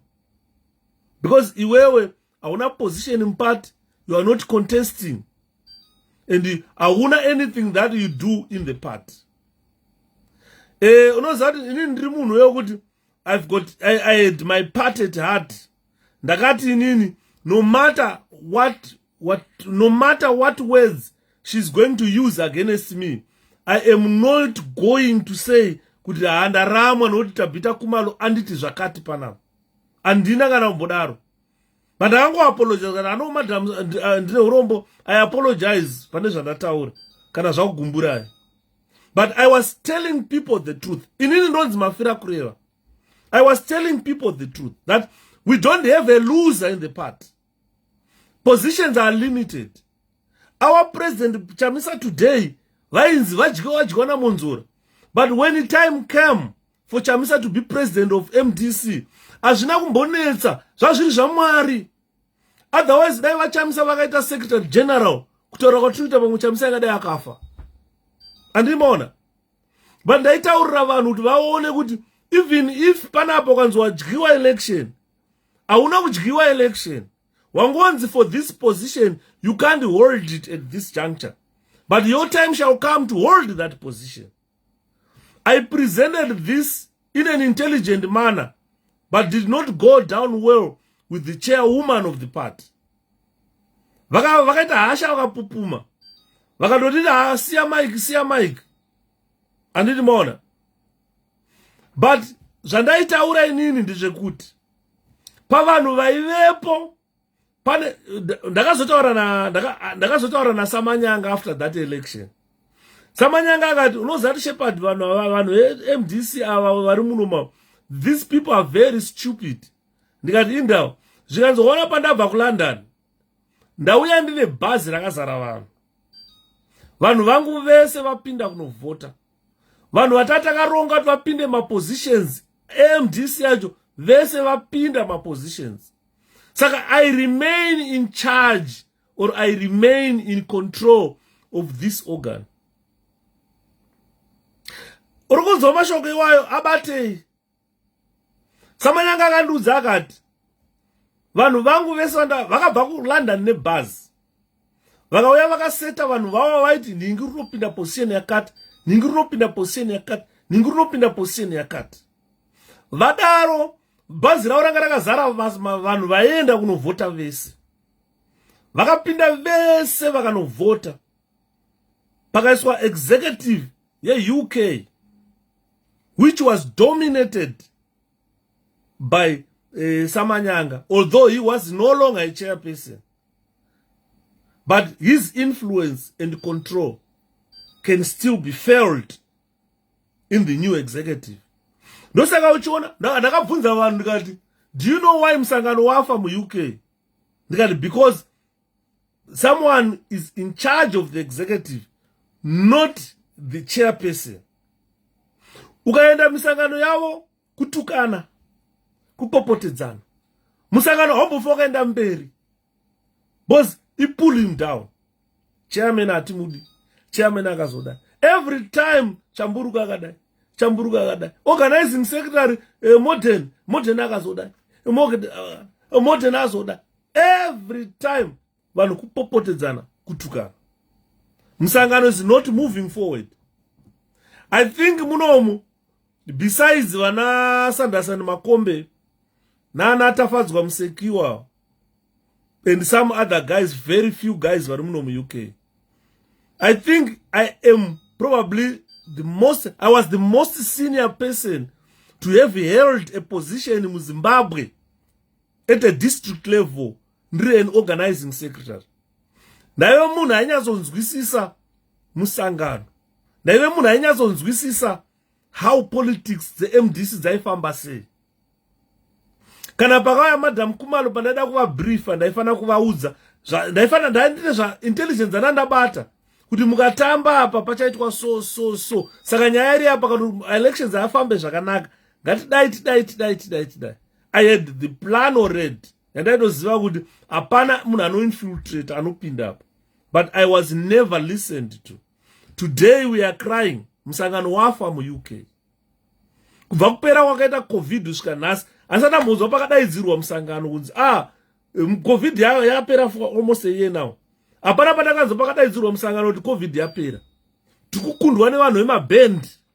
Vari kudaidzana namachesu, vana baba Harare, vanani vachiuya munomu. Apa tine crucial election 2023. Vanhu vari zii. Vanhu vanotouya kuna Shepherd vachibvunza. Saka toita se tikuda ma-t-shirts Shepherd. I cannot print these t-shirts and sell them as an individual. These t-shirts must be printed by a political party. They must be sold by a party, and the proceeds goes to the party. This is how we can finance our party.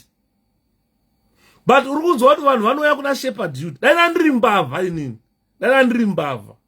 Kutaura kwandiri ndakatenga kana X5 nyowani randoda. Because people, they come to me to know my t-shirts. I can print these t-shirts ndikabatengesa notenga motikari, notenga imba kuZimbabwe. But it's immoral to do that. What I want is the party to take center stage of printing these t-shirts. But people are willing to buy them. Party regalia itengeswe. But today, a new political party, people are willing to part ways with money so that they can wear this 𝗶𝗶𝗃. They will be happy to wear 𝗶𝗶𝗃. And murikuona. But apana chatiri kuona chiri kuitwa nemusangano. Apana chatiri kuona chiri kuitwa nemusangano. Apana. Kwakaita zii kufa. Misangano yatiriona iZANU-PF yataona iri kuita hanzi vaenda kunonzi kuchiko kuembassy yeZimbabwe vaita zvakati. Toona vana gaina vachisa mapicture avo vari kumusangano weZANU-PF and the likes.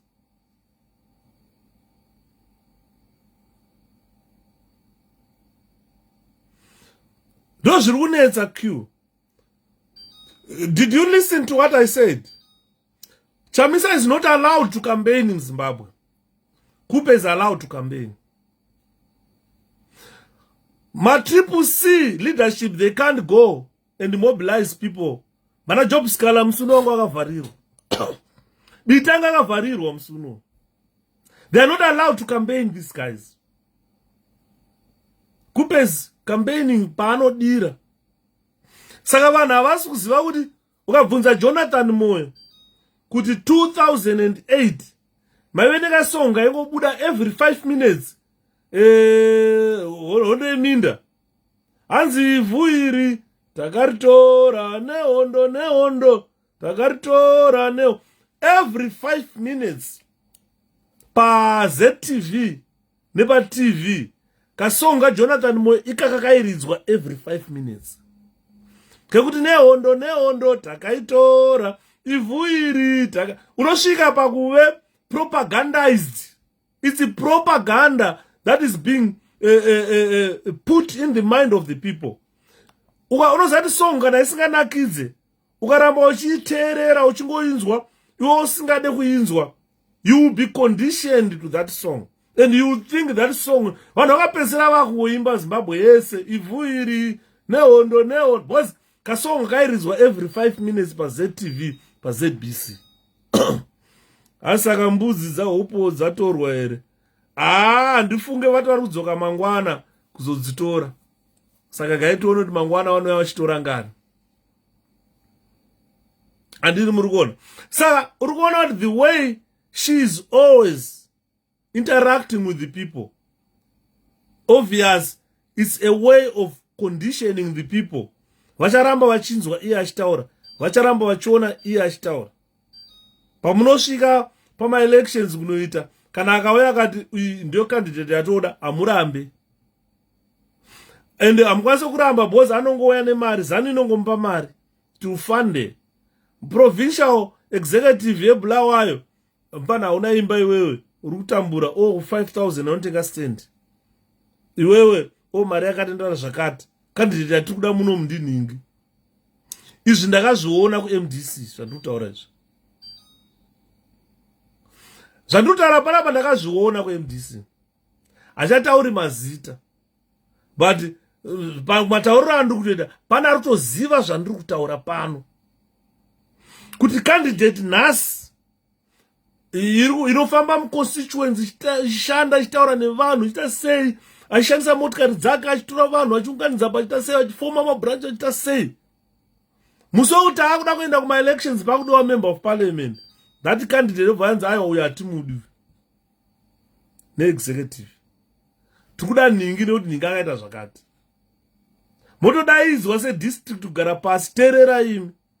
Kana wata nharo musangano hausi kumba kwenyu kwawo, resign asiyana nemusangano. Isusu ndisotungamirira musangano, ndisoda zvataura zvatikuda. At the end takapedzera tana Gabriel chaibva vari ma-members of parliament.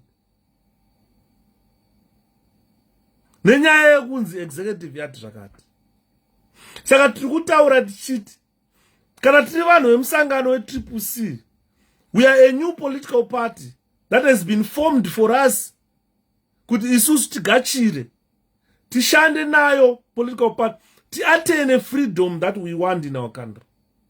So for us to get that freedom, we must work. When we work, intelligence is part of us. Let's open our eyes And let's open the third eye. The third eye is your mind. The third eye is your heart. Ndingangombira panapa ndotaura kuti 𝗶𝗶𝐶 zvakazodi kuchema nekuchema. Mumoyo mangu kana musikade 𝗶𝗶𝐶 hapana chinobuda. Musi wakuvhota ndenge ndiri ndega. Ndinopinda mubhaloti mangu ndoisa X yangu paMDC. Asi panze apa ndikabuda ndochidaidzira 𝗶𝗶𝐶. Saka ziso rinoona kuti uri chii iwewe is your heart, not these eyes. These eyes, they see 𝗶𝗶𝐶, but the heart is not 𝗶𝗶𝐶. Saka tirikuda vanhu vanoona nemoyo wavo kuti Chamisa must be president of Zimbabwe. We don't want people who see with their eyes. We want people who see with the heart. That Chamisa must be the president, or Chamisa is the president of Zimbabwe. Your heart must tell you. Your heart must see this. When your heart sees it, on the day of voting, definitely your X will go on 𝗶𝗶𝐶 Chamisa. Because you are using your heart. You are not using your stomach. You are not using your eyes. Very simple theory. The heart knows where you go. Hanzi chinoziva if kuti mwana wembeva uri kurwara. Anobuda akafura akaita sei asi panorwara ivhu ndorinoona kuti mwana wembeva uri kurwara.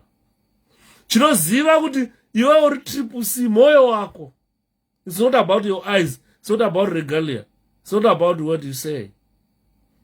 Unogona kunyarara zvatakataura tikati kupe kana akauya akanyarara akagara kumba kwake ari weTCC. When the day of voting comes, 2023, she will go and vote Nelson Chamisa. There is no need of heralding myself to say, 𝗫𝗵𝗵𝗫 ndauya. Ndauya is an ordinary member weTCC. Ndakoshe. Kuchandakosha. Because kana ndiri one, ndine one vote. Apana paticha generator 10 votes ndiri one. No vote ndiri one. Saka ndina chandakosha chinopfura mumwe munhu ari pa next pangu. Saka tirikuda vanhu vanouya vanoona nemoyo wavo kuti Chamisa ndi president. Ndo vanhu vatiri kuda. Hatisoda vanhu vanoona nemaziso. Hatisoda vanhu vanoona neregalia. Munotinyepera. Takanyeperwa. Takambozviona izvi. Ndakutaurirai very good example. Yakaitika muLeeds. Pachiswa national, pachiswa UK executive. If I tell you today that the executive is dead, they are doing nothing.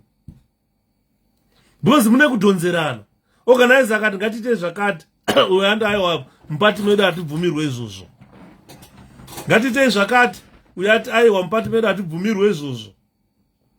Vafana vanavhuka, vaimhanya vachijamba vanavhuka. Vhuka Zimbabwe hapana sikamuzive mufana. Akajamba zvekujamba zve pa 2013. Vakataura zvikanzi uyada kutitorera chigaro. Hazina eri live dzenyu dzonakidza. Dzonakidza kamona wamai. Because inini handroye mbwandakaviga mupini. Ndochandakadzidza. Handirove mbwandakaviga mupini.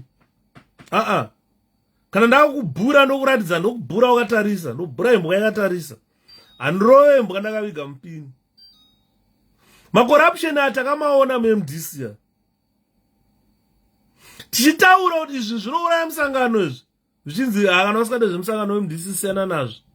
Mumwe munhu akambonditi zvikanzi unoshandira government ikaiwewe. Apa tataenda unoziva. Machinja aya.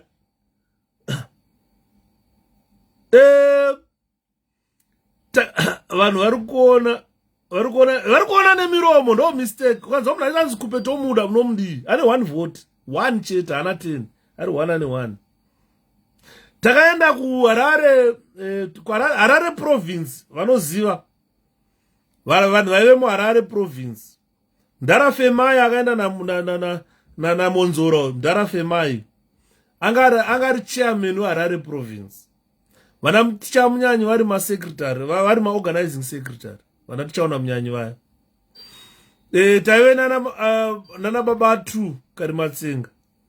ndikataura kari matsenga zita iroro vanhu zhinji vanofungidzira lokadhi. Aiwa, ndikutaura baba 2 taionana baba 2 vana honorable tafadzwa musekiwa vanga vari kuchitungisa mataionana aniko paya vanza vanani madhara ndakukanganwa mani saka uri kuona takaenda kuHarare province ku-regional head office yanga iri kuna mbuya nehanda takusvika kuflyover uko saka taiitira musangano wedu muchigaraji chache tasvika ipapo taida kuvhotera meya taive nemameya 2 taida kuchuza 1 tatine 2 vanga vasara mafinal candidates edu taive na mudhara ainzaniko mudhara makoni iyeni makoni namudzuru ndo vanga vari 2 vaikondesta ipapo. Aseni, I will never like Zanu chero munhu akataura akakotama sei. Thanks kule andimuona. Saka taive na mudzuri namudhara makoni ndo vanga vasara vamafinal candidates edu taida 1 out of these 2. Baba mudhara anonzi mudzuri uyo nanhasi kandikamuona I've got no respect yamudzuri. I don't respect mudzuri. Iye ni makoni taiona third candidate yanga ainzi 𝗵𝗃𝗏𝗃 aive nemabhazi akanzi matauya aya mabhazi akanzi matauya buses aya matauya coaches. The owner muridzi wemabhazi aya aida kuti ameya weHarare akarambwa. Ndo pandakatanga kuona corruption zvikanzi murungu hatimudi tinonzi neZANU-PF munosapotwa nemabhunu saka totora bhunu toita futi meya hazviiti. Ndobva arambwa 𝗵𝗃𝗏𝗃 ndobva arambwa.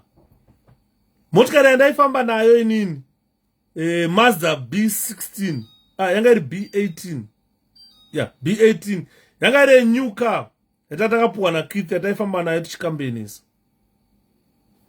Kithi akanzi haabvumirwe kupinda hazvichaiti kuti 𝗵𝗃𝗏𝗃 apinde ipapo nenyaya yekuti akanga achinzi murungu hazvichaiti kuti aide meya. Ndobva kwanzi kwasara mudzuri nani namakoni iyeni. Mudzuri aitora motikari yake aive nechimwe chimotikari cheWhite achiri chichimazda here kana chaisuzu ndakukanganwa chachine maline rered neblack malines uku neuku ndo chaitora ubva pafana pamari. Vakauya kuHarare East uku vakomana vacho vachitungamirirwa nemwe mupana wekusecurity zvatatumwa navamudzuri kati kwakanaka organizer Yuda tine mari yanzi moshandisa constituency kwenyu kunoku saka natakuenda musi wekuvhota ndimuruza kuti munhu arikuda kuvhoterwa ndiani kataiwa kanzi president vakati vamudzuri. Saka word rekuti president vakati ndo raitenderera muHarare madistrict ese. Inini ndakaramba kutora mari yawo but pane mumwe mukuru akazoitambira akati aiwa tinongotengera vafana doro toita sei ndikati ndakaramba ndikati iyi corruption yamuri kuita. Musi wacho kunovhota ndakanzi handipinde paHarare province paya organizing secretary weHarare East district ndakanzi handipinde ndikati reason yacho zvikanzi iwewe unoshandira hurumende saka you are being suspected kuti uri spy you are a prison officer saka hausi kubvumirwa kupinda. Ndikati ndikati apa order iyoyo ndiyani kanzi order yabva kuna president. Ndikati president tsvangirai zvikanzi ndikati tsvangirai president weparty vauya kuzotonga kuHarare province zvika ndo zvataurwa izvozvo. Ndikati ko zvinombonetsa here indobva ndabuda bva ndatora foni yangu ndobva ndati boom foni kuna president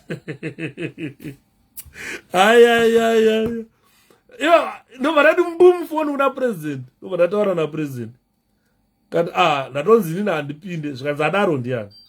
Ndobva mudhara tsvangirai hana mangwana anga asina mangwana aikubvunza ipapo zvikanzi ndane foni iyoyo pagedhi ipapo vandana nefoni iye ndikati vakuru zvikanzi ndikati murudo wapafoni zvikanzi nani kana president kanzi ndakaona munhu achinja fesi so ndobva ndamba foni meno zvaaitaura achifamba uko achingotendera adzoka ndobva ndipa foni yangu zvikanzi pinda ndakabva ndaseka ndikati hey uyaone mdisiya ndobva ndapinda ndobva ndaenda kukuru rangu rakashamiswa kundiona kuti vachintaura kuti ndisataura kuti zvidha ufanira kupinda zvaakurema manje ndikati muri kuvhota sei zvikanzi tanzi tiri kuvhota nemadistrict hatichaita maindividual votes saka district rino rangobvumirana kuti mudzuri kati kati ndobva ndanyarara achibva ahwina mudzuri ndiye akazoita candidate yedu yameya weharare zvakaoma ini ndiri kugwadziwa nembudzi dzamukoma hopo nesvondo mwari vanopindira president vakataura vakati god is in it musamutyira so nyaya dzatiri kutaura panapa idzi ndakudziona dzichiuya futi tiri kunzi macandidates achachuzwa nemaconstituencies padaro kwane vanhu vaakuvharirwa kucampaign. Our president is not allowed to campaign. Our senior MDC, 𝗵𝗵𝗺𝗶𝗶 officials are not allowed to campaign. Someone without a position in the party, just like 𝗄𝗶𝗹𝗹, arikuenda door to door achikampena, achifamba nevanhu vake, mafaithfuls ake aigara nawo, vakabva vakatiza nawo kualliance, akaenda nawo kuMDCT, vakabva ikoko. Spare me the nonsense. Spare me the nonsense. And this does not enable good things to be done in the party. Ndakutaurira chokwadi. Ndakazwa mudhara yakati heti inokunyimisa idoro kwabulawayo. Ndotokutaurira chokwadi vanhu vaMwari. Vana vamai vangu. This is an opportunity for Zimbabweans and the citizens of Zimbabwe to get rid of ZANU-PF. And ZANU-PF is fully aware of what I'm saying here. That ZANU-PF is gone. ZANU-PF is gone. Saka ZANU-PF won't go down without a fight. This is part of its fight. Already, we are talking about 𝗂𝗶. We are talking about this 𝗂𝗶 being allowed to mobilize people. Chamisa barred from mobilizing people. Already, the division is found. Tatopinda division. Tatatombofamba kana chinano. Vamwe vanhu panapa vakutoti 𝗂𝗶. Vamwe vanhu panapa tangomira takati Chamisa. Executive medu muna vanhu vari kumira vachiti 𝗂𝗶, vamwe vachimira vachiti Chamisa. Saka you will find that madrama atakatiza kuMDC ari kuti follow madrama iwayo. 𝗂𝗶 has stolen the limelight as I'm speaking.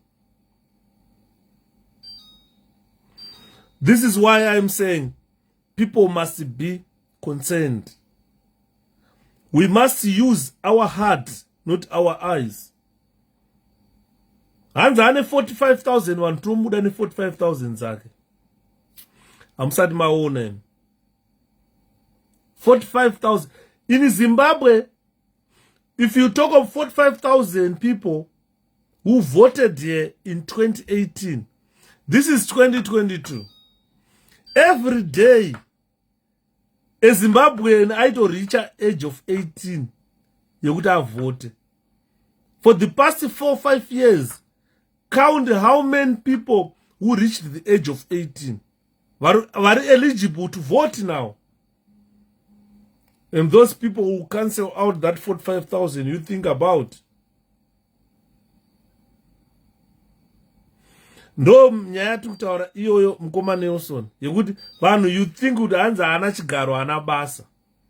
Ndakupa a very good example yeHarare UK province kuti Samanyanga akauya nebhazi rakazara vanhu. Auya nebhazi rakazara vanhu. Samanyanga akanzi iwe haupindi. Samanyanga akanzi hapana position yauchawana MDC. Samanyanga akati no problem. He stayed out throughout the elections. Vanhu vake vese vakauya nebhazi vakavapinza vese, and those people voted. The people who were loyal to Samanyanga, they got in positions. It's not about Samanyanga getting in position, but his loyalists getting in position. And Samanyanga is still in control of UK province. Ndosaka wachiona hapana chinobuda mu UK province, hapana chiri kubuda izvinezvi. Kupera kwakaita COVID, anabva ndamboona UK province chidaidzira musangano. Hakuna. Kwakanyararwa kunge kusina chiri kuitwa.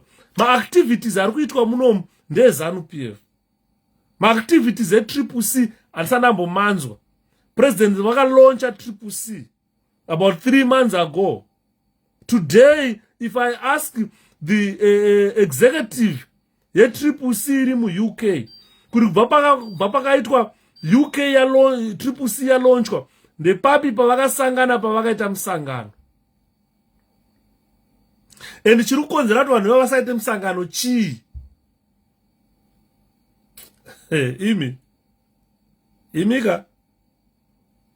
Imi vanhu imimi ngavurai mazi ngatimbovei intelligent. Hazvina kuti Shepherd akaverenga intelligence stereki, but it's something that I went through.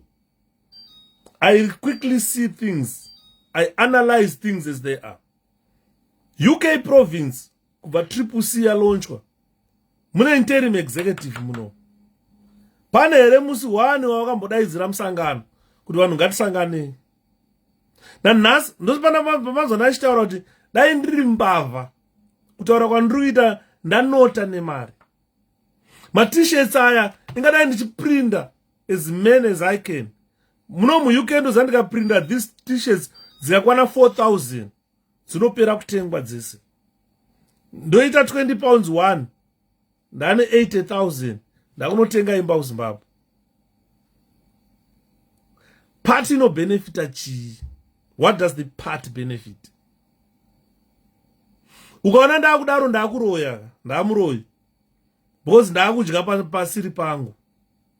𝗏𝗶𝗃 haina chainowana. Mari inouya kuhomwe yaShepherd ndoenda ndotenga imba yangu Zimbabwe ndapedza. But andidaro nenyaya yekuti ndikadaro ndatengesa president wangu vachamisa. Ndinenge ndarovera president wangu pasi.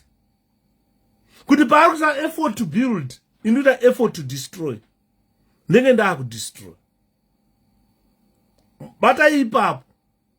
Because whatever I'm going to do will benefit me. It won't benefit anyone. No chokwadi kuti next election after 2023 will be 2028. Ask yourself how old you will be in 2028. For us to let this victory go, because tine munhu watinofungidzira kuti ari kutishandira asingatishandiri. Let's wake up. Let's wake up. And unfortunately, she warned she wouldn't be doing that she is doing right now. Uninterrupted by police, yes. If she intended to be an ordinary candidate, yes. This lady will create chaos in 𝗏𝗃𝗃. Already the chaos is being created. Because President Chamisa will never go to Masvingo to do a door-to-door campaign without being interrupted. He'll be arrested. Job Scala was arrested recently. In Masvingo, we saw those people arrested and put in custody. But we've never seen police interrupting or intercepting her. Saka tikutaura kuti nothing good will come out of this if we don't be intelligent, if we don't be very careful. Let's reflect upon these things, guys. Let's critically look into these things. By critically looking into these things, we mean we have to look at this situation in both ways and come up to a conclusion to say, okay, so Zadai Twitter say. Because it looks as if some other members, our executive members, have been given a token to say, Nyarara iwe, get supporting Zofamba. We are dealing with the ZANU-PF that utilizes those people who were drilled intelligence. Some of them are from the military intelligence. Some of them were trained in Mossad. Some trained in 𝗏𝗃𝗍𝗶 ku Russia. Some they were trained in 𝗏𝗏 muno mu UK.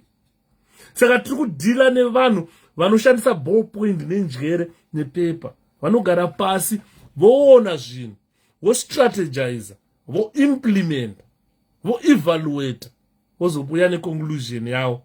Ukanzwa vachiti 2023 is a foregone conclusion, vanenge vanawo madrafts ati kutaura kuti vakagara pasi vandoweka Mashonaland West ine vanhu vangano vanovhota. Out of vanhu vangano vanovhota, we've got cells. Are we reaching all those people? Are those people ready to vote for ZANU-PF?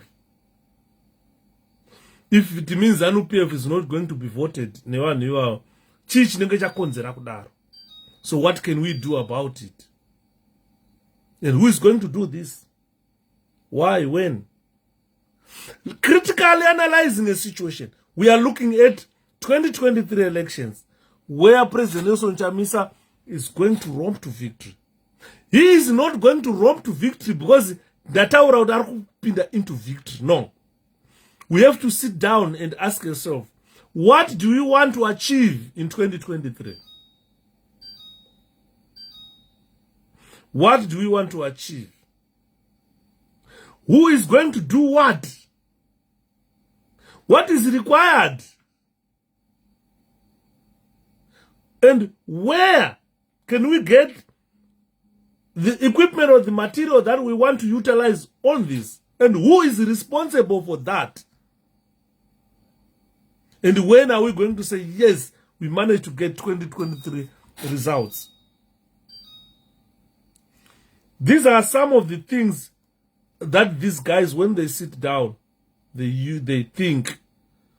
When they prepare a budget, whatever budget yaoenda nayo ku state, babatine 210 constituencies dzinoda kuvotwa.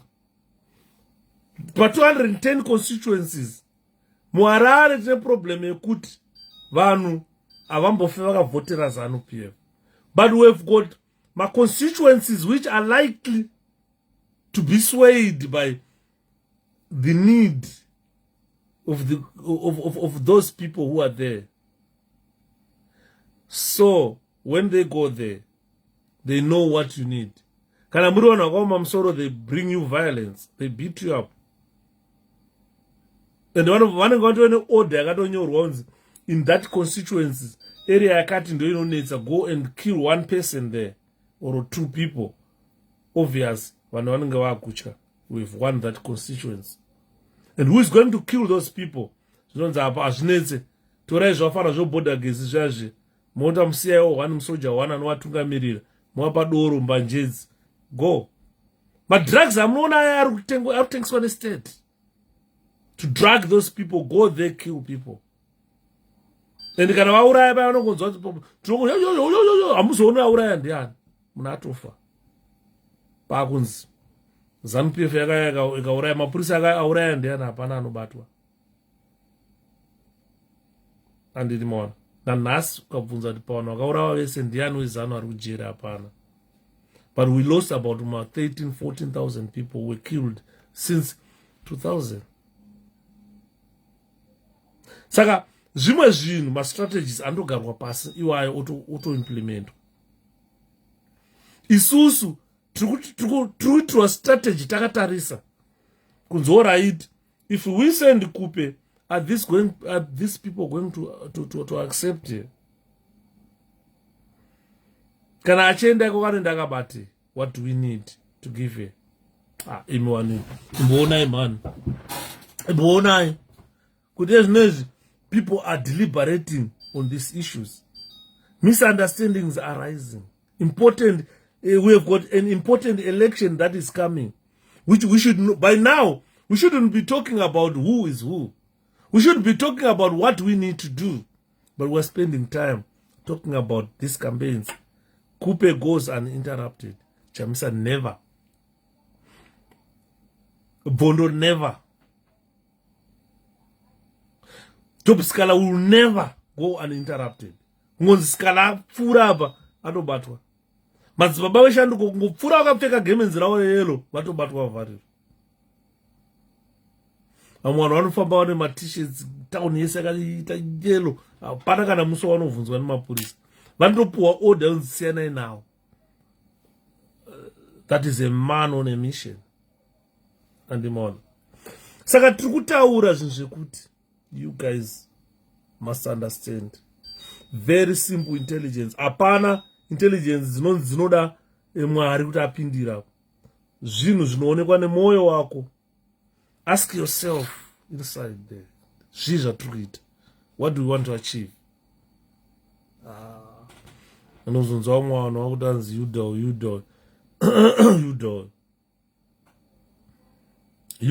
do. Ndopamaona paimbwa vakomana vandakashanda navo vaizviziva kwarare isu ndaikoti ndikangosvika so chete vaibva vaisimuka vakomana mukoma Yudha vauya oiye jambanjana mukoma Yudha vauya oiye jambanjana mukoma jambanjana Yudha jambanjana mukoma jambanjana Yudha omkoma Yudha vauya oiye jambanjana Yudha vaitoimba vakomana vangu bhozi vaiziva kuti that man is a no-nonsense man. Is a no-nonsense man. Zvecorruption handidi. Saka ndaiti kana ndasvika ndoda kuona basa richiitwa. Basa torwa basa rinotopedza. We were probably the only well organized district in Harare. Harare East was the only well organized district. Pama district esangaripo, we were the only organized district. Taitoenda kunobatsira mama districts kunoabhifa. Indakapesera ndakutange munhu wekumabvuku. Every time ndiri mabvuku chibatsirana nevakomana. Ndakaseka musi unoyu ndaona sekuru wangu anotumira mapicture midhure yekumabvuku yakanyorwa kunzi Yudha. Ndakaseka zvikasa muzukuru uri so popular ndikati aiwa sekuru. Inini pandasvika pa ndotofiliwa. Ndokataipinda nako mukoma Yudha vauya oiye jambanjana mukoma na Yudha jambanjana Yudha. Patasvika totofiliwa bhozi atidi zvemadhisi nyongoro. Ndisakaimbirwa povho yaramba isusu. Hanzi vakomana vako vapi? Vandaishanda navo kuHarare East. Ndaive ndine vakomana vangu veyouth. Tatine district redu. Vakomana vese vana Peter Mudavanhu, vana Stuart Mtizwa, vana chirikure. Ndo vakomana vandiri kutaura pano. Andiriona, ndo vakomana vandiri kutaura pano. Tichitungamirirwa namudhara wedu Maposa. Ndo vakomana vandiri kutaura pano. Pataisvika inini vaisungana tinashe mukoma Yudha vauya oiye jambanjana mukoma. Bozi vana Brian tatikapinda paZimforce vakomana vaiziva kuti mudhara Yudha apinda. Tatikana kwana Nyumachi kwese kwana Chamboko vaitoziva kuti mudhara Yudha apinda. Tikapinda kwese kunana Borodeo ndoyanga iri Harare East Constitution. Vana Mandara vana Athlone ndokwandaitambireko. Panakopinda soza anarangeta tata mudhara auya. Ndakambona rangeta zvikanzi mudhara imimi pane something chiri pamuri. Ngatanga itanamata. Ndasikaziva kuti rangeta mupostori. Ndaiva ndasvika paipa ototsinzinya rangeta kuti Mwari chengetai murume anonzi Yudha. Mukomana ane basa, murume ane basa. Andaiziva kuti airevei. hanzi pakaroi auye jamba jana yudha. Pakaroi pamamanje paipa ndokwa kuri kumusha. Ndaiti kana ndabhoekana kuHarare dzimongwana yangotaurira boys ndaumbopinda Karoi. Dai ndikasvika kweyo ndaisangana nafanana wana Chigwende. Andora. Karoi kwakuna wafana wangu Jawi. Jawi. Kana mazuva irohwa vanhu Karoi ndakamboenda kuKaroi. Ndikambosiyana kwadabura rimwe dhara rezano ikoko. Ndakaorganize wafana waKaroi ndikati kana muda kuresista imbwa idzi munoita so munoita so munoita so you resist them. And amurohwe futi. 15 years in hiding. I'm not in hiding inini. I'm not in hiding. Una 20 years ezano asati ambodzokera kuZimbabwe ari muno. I'm not in hiding. Not in hiding at all. Not in hiding at all. I've done my part. I've played my part normal. I'm not in hiding at all. I'm available. Ipapa andiri kundoona. Kuna ari kuZimbabwe ari kundoona. I'm not in hiding at all. Not at all. I've never gone into hiding. Upenyu wangu wese andisandapinda into hiding. Andora. Andisandambopinda into hiding. Ipapa uri kutondoona ipapa. Vari kuZimbabwe vari kutondoona. Ndaiudzwa nemwe mupana umwe bhururu wangu ari kuCID. Zvikanzoro zvati ku 𝗵𝗃𝗲𝗀𝗃𝗀𝗁 paunotanga live vanenge vakakuisa pa big screen, vanenge vachitokunzwa vakakuisa pa big screen. Ndikati zvikanzi ndinokutaurira iwe uri kufunga kuti uri kungojoka hako but uri someone unoti madhara are so interested newe kuti mupana uyo akangopinda toda kucheka mbichana mbichana. Zvikanzi wawisira madhara aya pasi. Saka munhu unobva atanzi ndiri in hiding. I'm not in hiding. Ukaenda pa YouTube unoona mavideos angu pa YouTube. Pa Facebook aripo. Zvandiri kutaura izvi ndaizvitaura ndiri muJerigard. Tine mabhanditi tiri kugenga tichitaura zano yauraya nyika.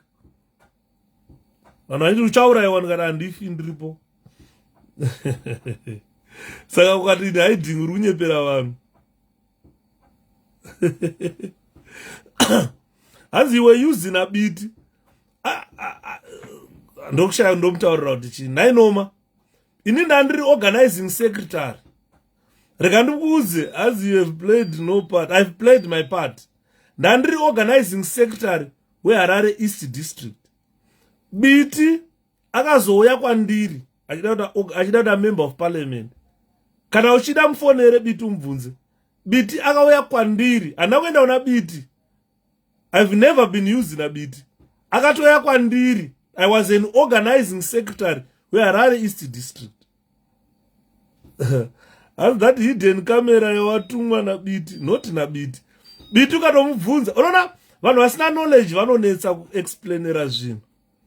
Biti chai ndakatotora video iye asingazivi kuti kutorwa video. He never knew it. Tendai never knew. Tendai akatoshamisika kunzwa ndaku UK. He doesn't even know how I came to this country.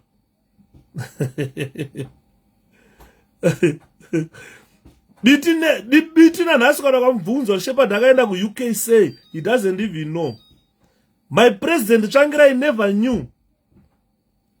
Mukadzi wangu chaicho ndigere naye mumba muno haatozivi ndakauya sei ku UK. Ndakangoya nemukadzi. Saka zvinonetsa kutaurira munhu asingazvizivi. Biti haatozivi ndakauya sei. MDC ndonzwa vanhu vaita vanzwa kaunzwa neMDC kuno. Ndongozonyarara ndakuona kuti ndikutaura navanhu vari ignorant. MDC yakatoshamisika kundoona ndakuno.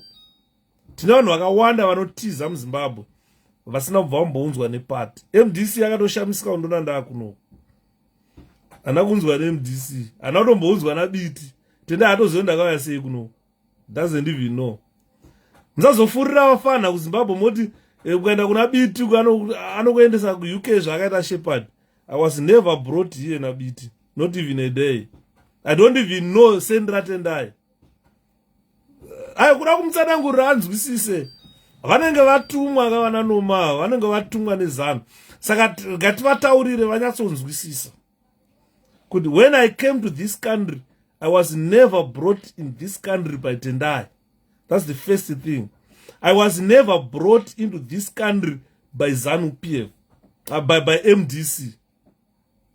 We need you kuti uratidze vana veshanduka gwara. Don't read my messages ezvimbwasungana zvezano.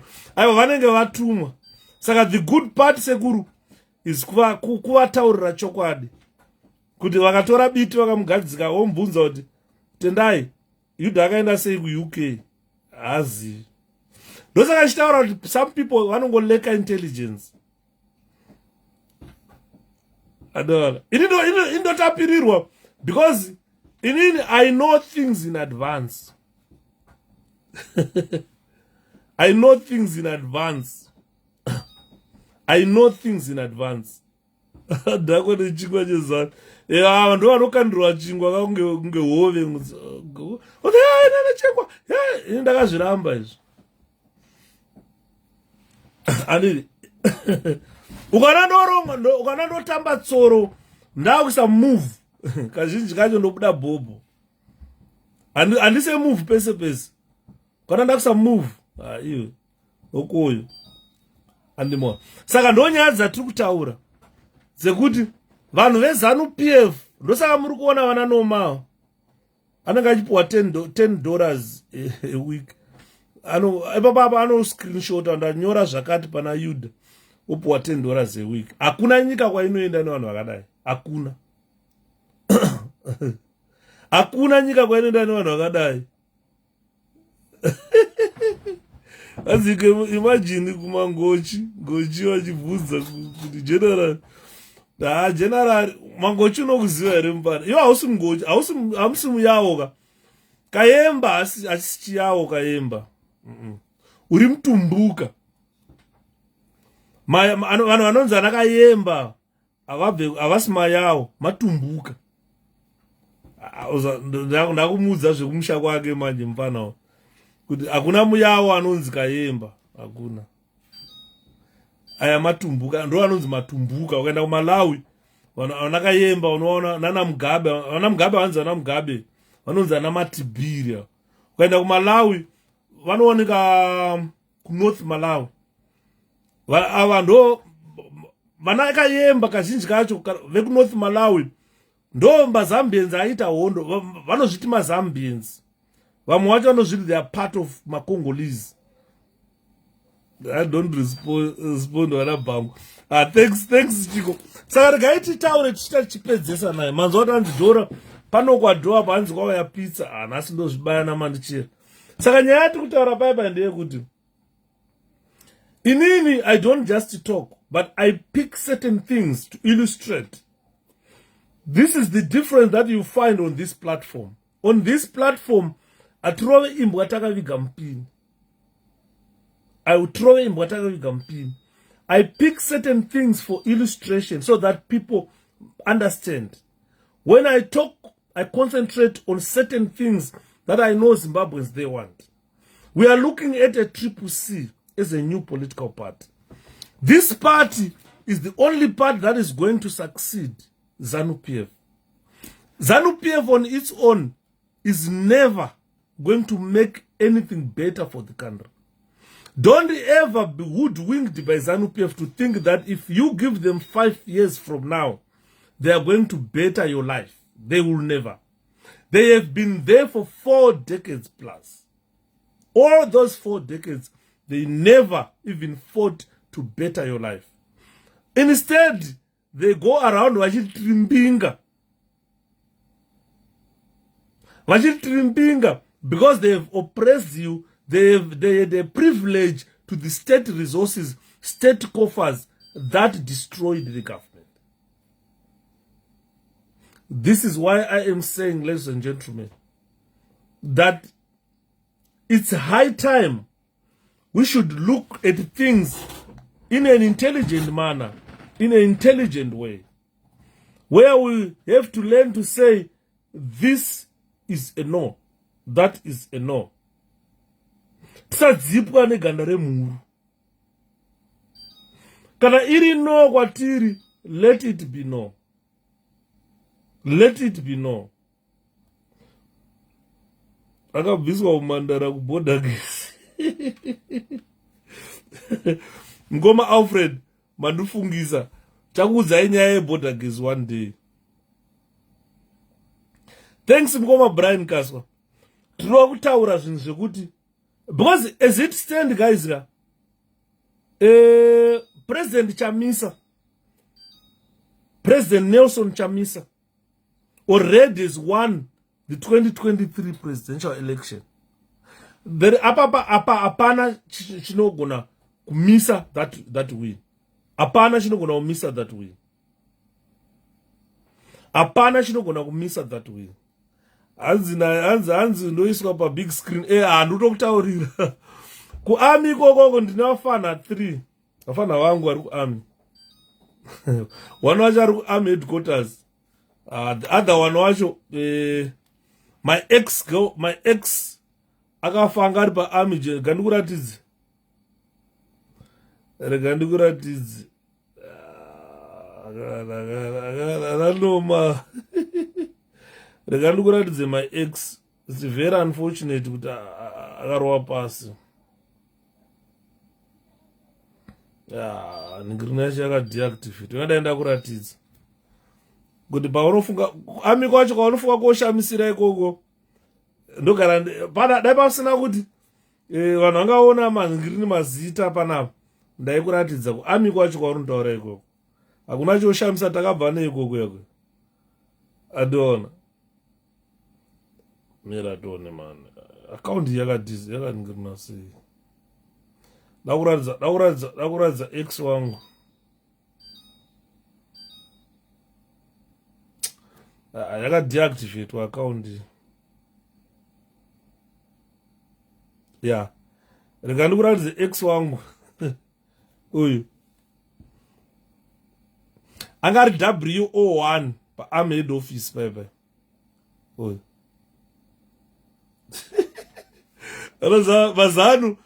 Mazano anoshamisira. Iyeyu. Aiti kagara onfonera Shapiro. Ndichi. Zvikazi madhara ndasvika ku KG6 uku. Vakaisa big screen vachikuteerera. Ndikati dzikama baby dzikama. Adol. Pa army head office pauri kutaura iwe ndo paishandira. Amene pamwe autozoziva kuti inform yearmy. Inform yearmy.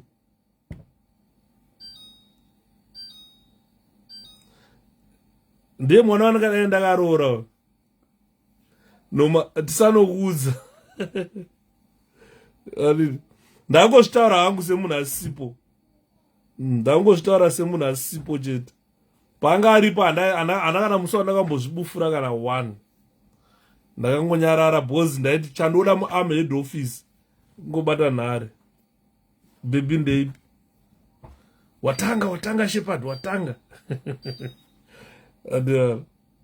Saka sometimes tunopinda ukanza vabata chitaura topinda office dzamusingapinde vananoma. Ndokupindira office imwe yavo tunoshamisika wakagara panapo. Shapiro information yarutaura waiwana kupi?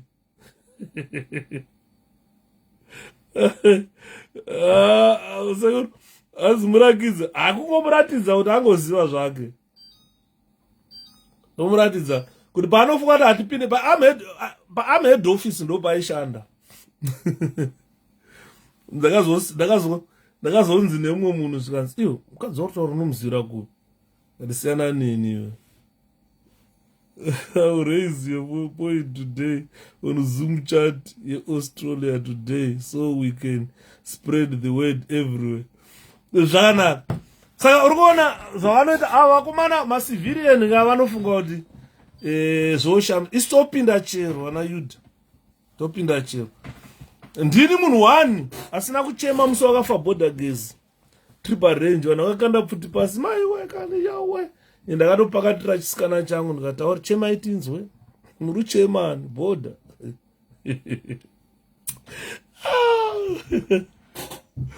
Unoza ukamutaurira noma rega ndikuudze ndakupa reference yoti kana uchikwanisa kutaura naValerius Vanda enda untaura naye anokuudza.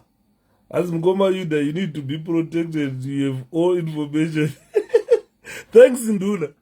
ndangomutaurira kuti kana achitaura naValerio Svanda, you know more, ngaende anotaura naValerio kuti nai mudhara Valerio, mamuri muna June mamuri muna June 2001 naipapo nasandamiswa basa kunzi uyu munhu weMDC, nasandamiswa basa ipapo June, mamuri muna June 2001 ndiri paNational Range. Valerio Svanda yanga asati army general uyu. Dzakauya pa it's already morning, but hey, murangashitirai pano vari busy, vari pabasa. June 2001 Valerio Svanda akauya tiri parange, aiverenga maresults edu ari paboard paNational Range paper. Saka patakabreka akandidaidza Valerio Svanda, ndakupa noma, ndakupa rough idea. Ndobva ndadaidzwa naValerio Svanda zvikanzi daidzai munhu yawe kuno kwanesera. Ndobva ndadaidzwa bva ndaenda. Dzaitomwa zvadzo ndasvika uzati hana yangu yakarova ka kudaidzwa nevakuru kwakanaka uko. Mandasvika bva ndarova zita rakaipa. Kana uri instructor unofamba unofora zvaunoda vauya kuzodzidza harikaiti vadzise, unofamba zvaunoda kana uri instructor. Wasvika paipa ndakadhinda pasi baba njombo ikarira mukandini zoto ndasaru vakadisho ndakanaka ndiwe Yudha zvakaputika usiku morese mfana uya vananzi moresa uri right mfana vakutaurira masoja vana chuma wekomando atati agara nawo meme zvikanzi wakomanaka uyu munhu haasi mugadhjeri uyu munhu zvikanzi chiko kana ndiri kuda kutaurira izvo kana munhu haasi mugadhi uyu munhu musoja kashefu moti musoja mugadhjeri uyu kanzi aiwa haasi mugadhi musoja. The next thing noma chandira kuudza kana uchitaura naValerio Svanda, it was a phone call from his office to my commandant. My commandant pachigroup training depot. Nakuti ndikudzidzise the only office you can enter is staff room yemake assistants kumawards pa utaura zvekuno, ndiri kutaura zvekuZimbabwe, yotaura zvekuno. Ndiri muZimbabwe, ndakutaurira history yausingazive kuti watu vatichifamba so unoona kuti ma-ordinary people. The next thing, it was a call to my commandant zvikanzi Shepherd Yudha must be transferred with immediate effect to presidential guard.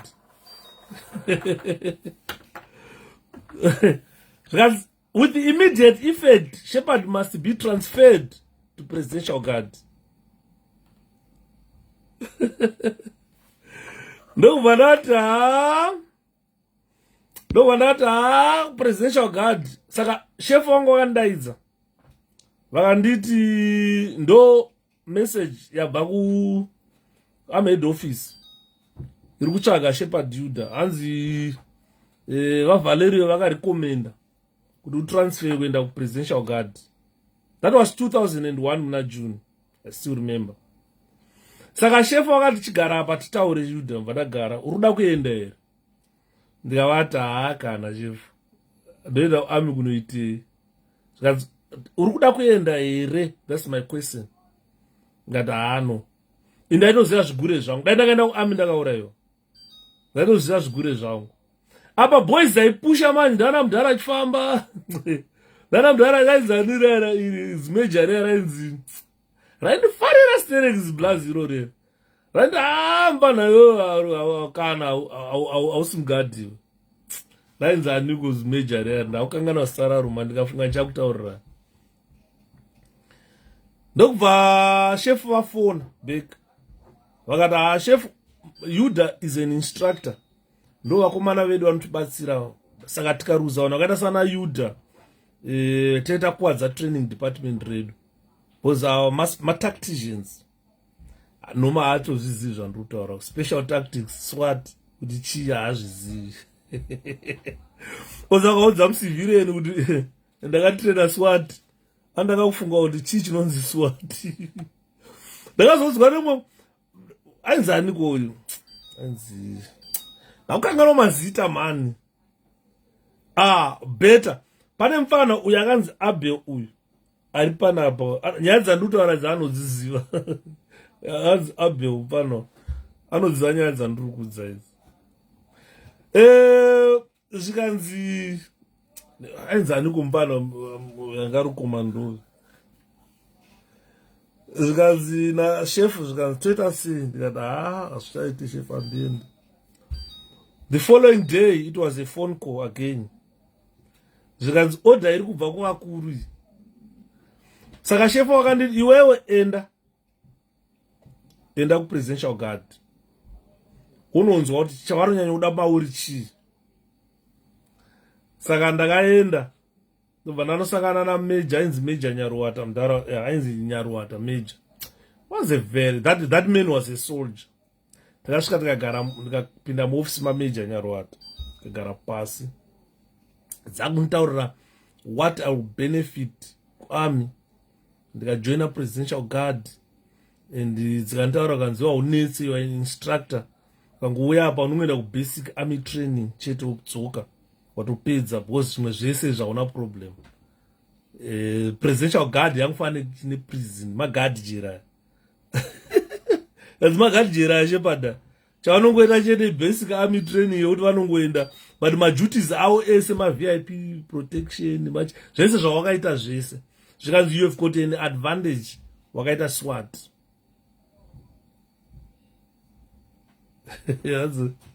Hanzi wakaita SWAT.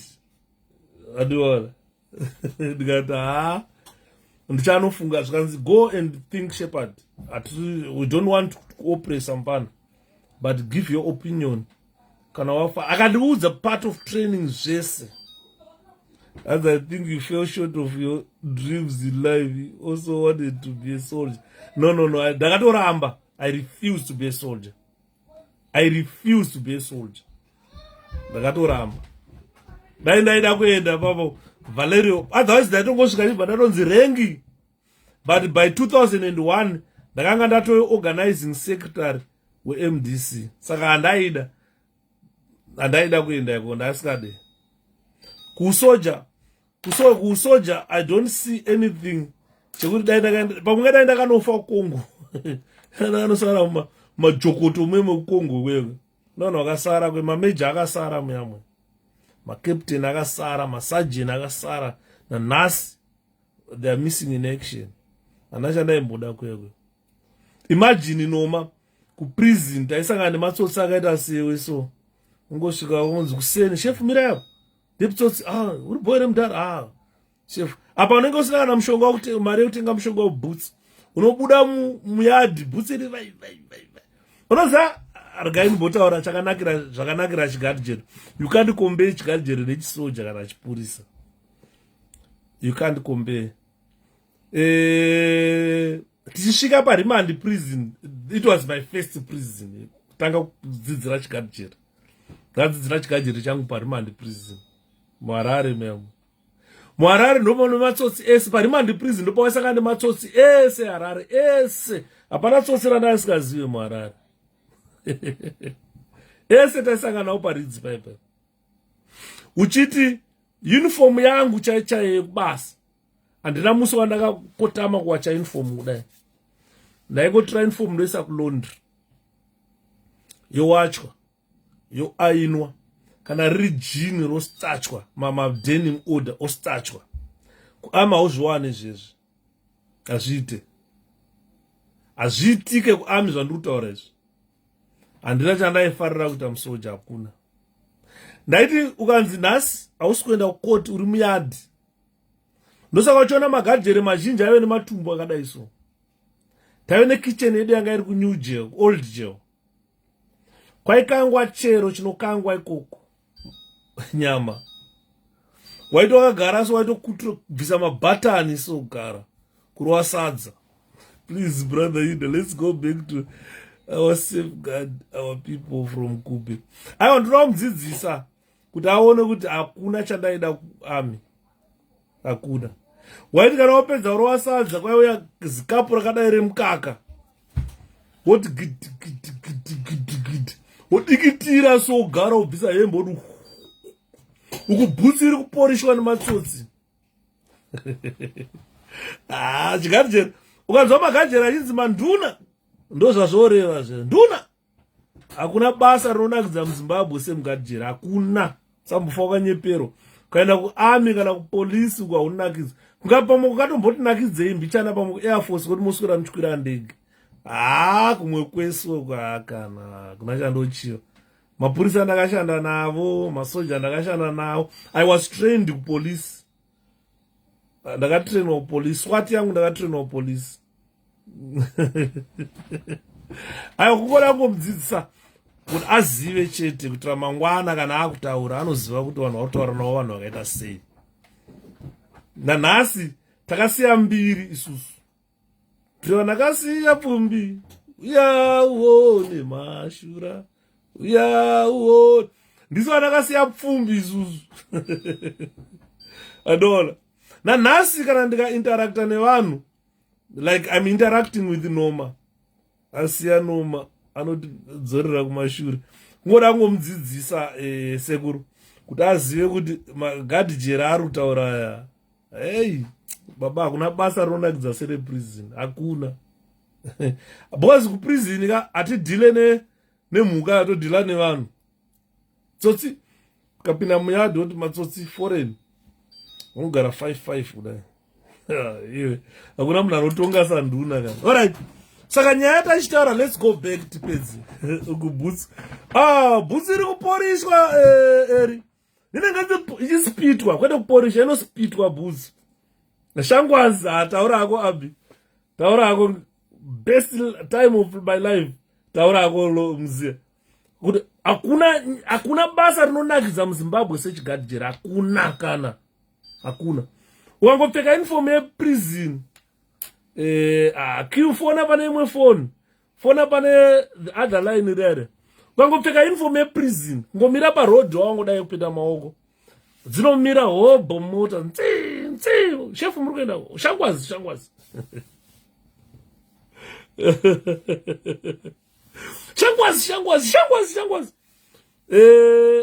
Zongo anongotorwa songonza Shangwazi.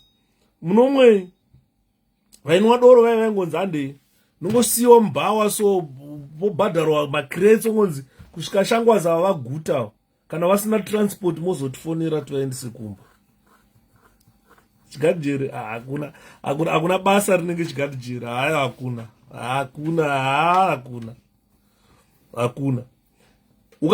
Ukapinda muhall kana muyadhi ukati garai pasi matsotsi. Hakuna anokubvunza togarire pasi. Vanowata sei kunyarara. Wotanga kutaura zvauri kuda iwe. Nhasi toenda kunogobora kwakati. Vangana vada kuenda neni. Inene shafu. Aiwa, chigadhijeri makeke kani. Ini ndikazwa munhu achishora chigadhijeri noziva kuti haasati apfuura neko. Kana wakabva neko chaiko zvandiri kutaura unozviziva. Saka ladies and gentlemen, chiregai titaure tichipedza nyaya tachitaura panapa. Nhanga iri nyaya yekuti let's safeguard our political party for 2023 elections. President Nelson Chamisa already munhu akapasa kudhara, munhu akatotora akatowina election. Election ya 2023 vaChamisa vakatowina kudhara. But hatikwanise kungogara chete tichiti vaChamisa vakawina kudhara. Let's see things that we are not seeing. First of all, is let's safeguard 𝗵𝗃𝗃 against this infiltration yatiri kuona. Kune vanhu vari kushandisa propaganda yekuti mukaramba muchidai vanhu vanokujairai patosvika pakati munopinda mapositions. And mune vanhu vari kusetwa kuzotora mapositions. Uchazonzwa ipapapa makunzi ankulumane kana kupumura kwakataurwa na chonzani cheche chekuzvimba kwakona uchizvimba maoko uchizvimba mazino une problem. Bozi mazvino kana zino rozvimba pakaipa. Andimona. Saka what we are saying now is we must safeguard our victory. Already, this is why you see ZANU-PF is panicking. ZANU-PF has never soiled its pens like the way they are doing now.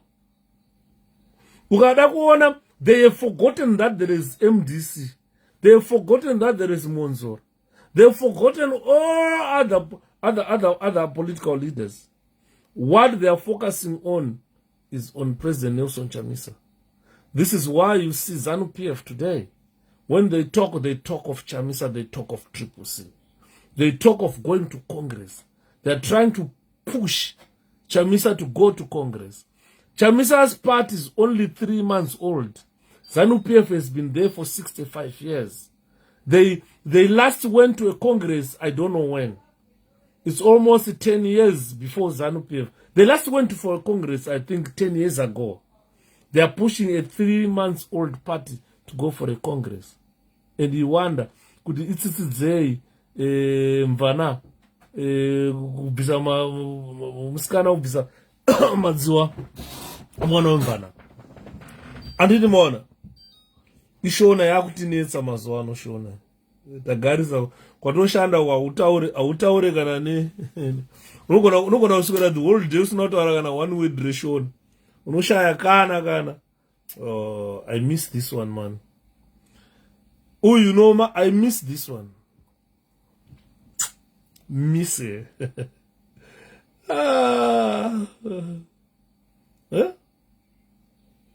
Kana ndiwe iranga risoja raisvika kure noma iri. I miss this one. Anga katopfeka yelo mukadzi wangu anenge aiziva kuti patosvika 2022 unenge wane political party inonzi 𝗶𝗶𝗁. Miss you, baby.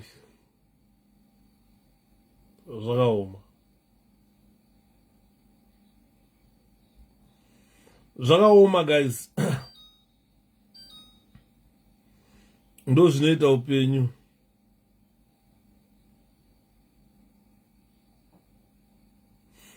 Ndofunga murume akanga akamuroora dai noma ndikataura saracho remurume wacho anozomuziva, because murume wacho ndiye muridzi weZimbabwe vakuru zvavo. So murume anga akamuroora ndikamutaura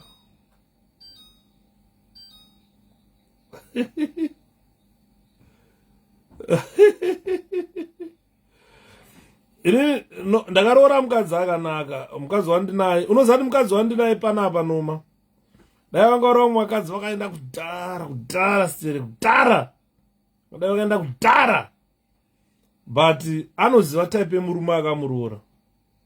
Kana achiuya mai vangu vakamuudza kanzi Shapiro ndiye wani mwana wandinaye.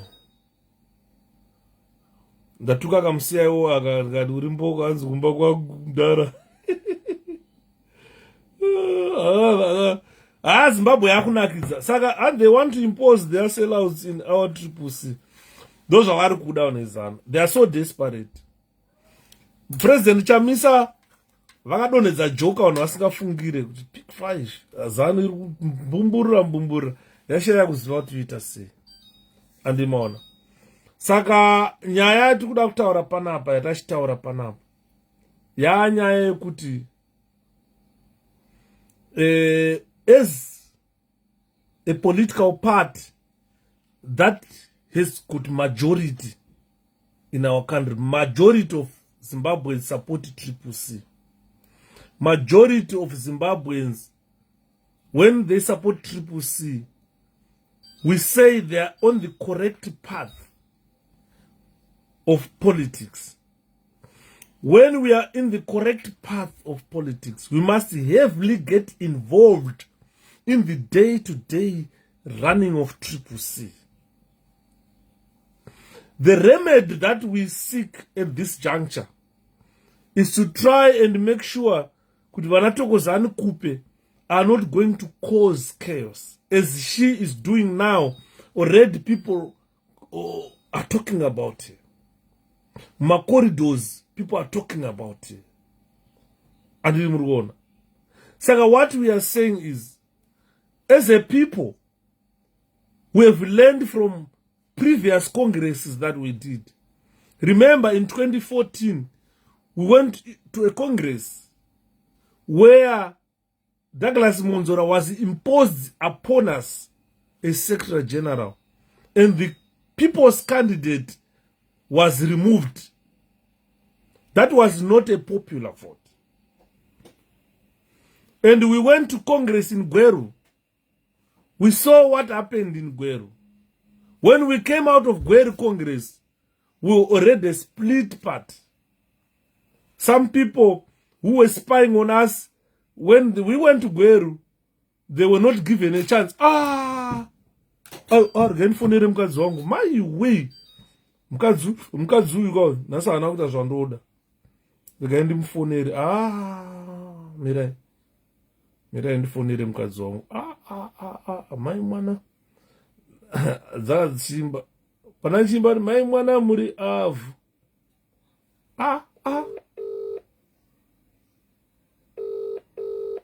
Sorry guys.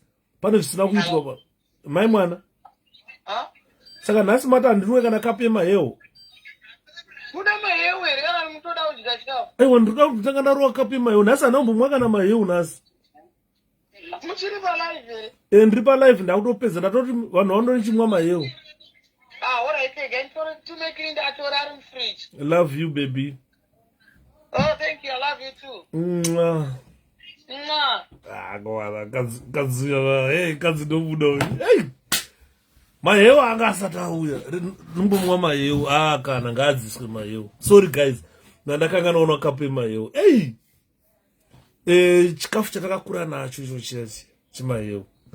Saka nyaya yatiri kutaura panapa inyaya yakakosha. Yekuti but mudhara iwewe.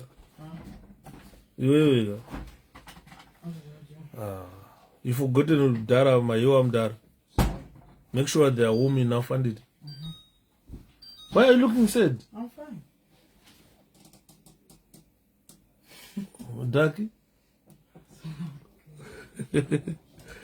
Ana kila zivu, Chamisa is holding 2 cards now. Makadzi esa aunza confusion kuvanhu vezanu. ZANU-PF yavo yaringomanya kwese isina chekuita ZANU-PF. Saka you see what we are talking about here guys. We must safeguard this 𝗶𝗶 brand. This is a brand that that Zimbabweans must safeguard at all costs. Right. Ndamboti kana ndakupedza ndoda kukurumbira kuvanhu veZimbabwe.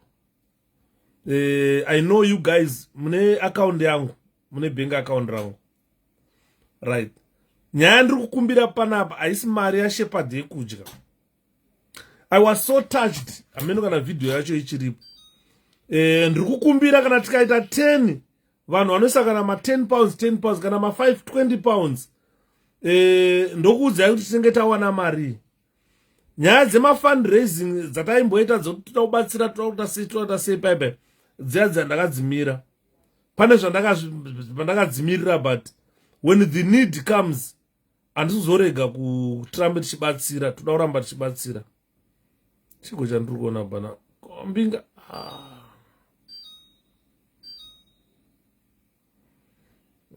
shame.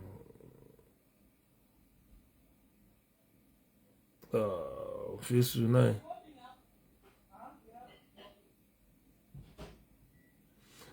Face right. Nyandrotaura panapa ndotsvaga video yacho man ngaindione. Nachiona mbinga yedu yakadhumwa nepuma. Video yacho ndofunga iri mune phone imwe ndandakaisa pachena kuti nditaura. We have got mpada wedu 𝗃𝗏. Chazvazoita muZimbabwe ukabuda pachena kuti iwe unosapota political party ipi, vanhu havazokunzwisise zvakanaka. 𝗃𝗏 akataura, akachoose to be different. akati inini manoda zano ende muridzirawo zano yenyu, ini handidi zano, ndoda hangu 𝗵𝗃 saka you find kuti ZANU-PF inenge yakamublokera zvinhu zvakawanda zvaari kufanirwa kuachiita muupenyu. Ndakaona achibuda nevhidhiyo yaaichema akati vakomana ndibatsirewo zvinhu zvangu hazvina kumira zvakanaka.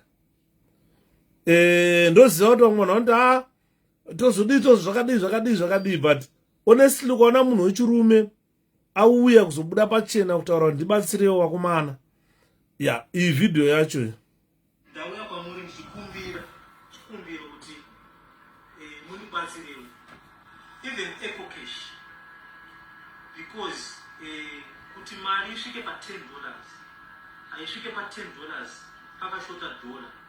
Saka any amount, even $, even 50 cents, even $5, any amount yavamukwanisa kuti ndibatsirewo baba moto vaite vafambise chinhu. Nekuti mese munoziva kuti inini music is my life. Music ndo upenyu hwangu, ndo basa rangu, ndo zvandorarama nazvo, ndo zvinoita ndiso chikafu patebhuru. Ndarwadziwa. Handidi kunyepera guys. Video yandibata.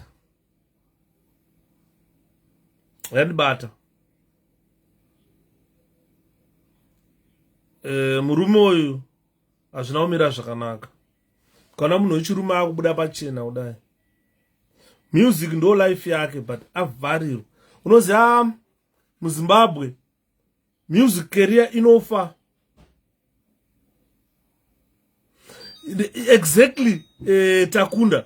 Exactly. Saka ndaitombotaura nemapromoters, ndaitaura napromoter mwefriend yangu wanu.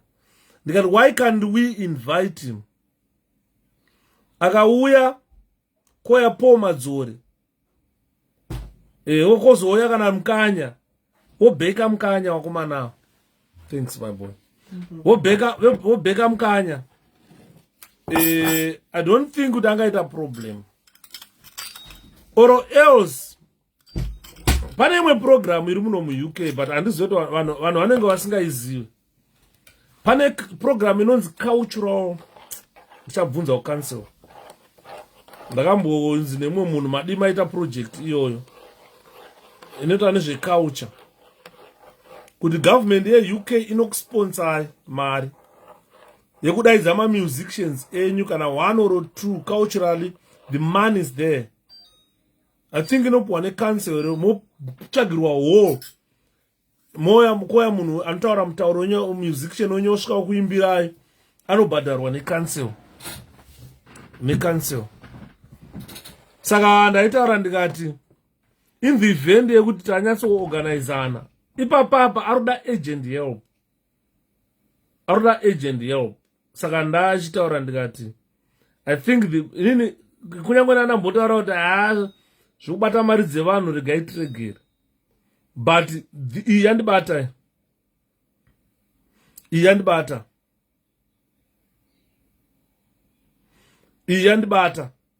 But what we need, tikaita mudeme kana tikamupa $20 zvayo yatareiza, that will be a lot to him. And this is my appeal to the people of Zimbabwe. Kuti 𝗃𝗏𝗏 ngatimubatsirei, especially tiri kudiaspora. Unoona muno mudiaspora unonofila tengi remotikari, tofila matengi dzatachisekwa nanoma, hanzi rudada nebhenzi yemukwasha. Ndakambonzi unoma waita right, wandifungisa imwe nyaya. So ndaione mwana wangu musikana so akambonogara nemwe boyfriend. Vasikana kana vachikura vanoexperimenta zvinhu zvakawanda. Mfesu mbavha ukapinda muLeeds umu hapana asingazive mbavha inonzi Naisoni. Apa anonzi Naisoni mubayiwa. So imbavha chacha mbavha. Ukatoverenga ukaenda paintaneti ukati taipa Naisoni mubayiwa, iyo imbavha. Vaya vakomana vekuti vanongoya kuzogara mu-UK kugarira kuba. saka unoona anenge aifamba nemwe motikari yakaita X6. Saka vana vedu vasikanaka unoona kana vachikura tovanaka kuti tinofunga kuti mbavha dzine mari kana kuZimbabwe mbavha unofunga mbavha dzine mari sereka. Saka aneni ndakabatikana na 𝗵𝗃𝗲𝗹 ngauye ezvinozvi mukoma Takunda tombomhanya kana nema 10 pounds 20 pounds tibatsirane. Vanhu vane bank account rangu vanogona kukanda mari yacho mangwana toona kuti patosvika masikati tinge taamari ndichamubata 𝗵𝗃𝗲𝗹 because ndine foni yake ndakatombotaura naye musi uno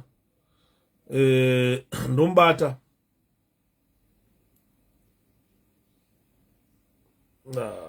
foni yake iri mune ningirikine iri mune mwe ningirikine yangu ndombata. Saka we don't want people kuti vatanzi ndakumwa mahewu ayo.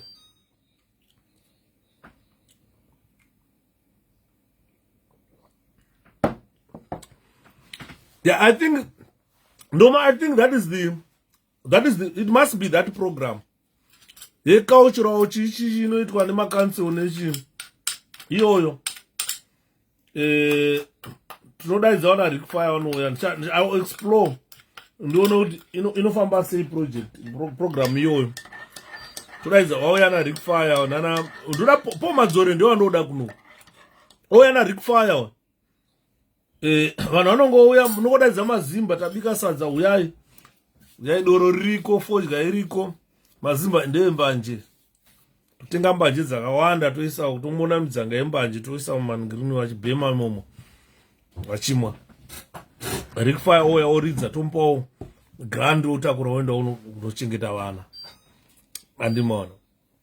Saka nyaya yatiri kutaura panapa mbavha uyu mbavha uyu ndobva mbavha ndiraita ndambomwa mahewu.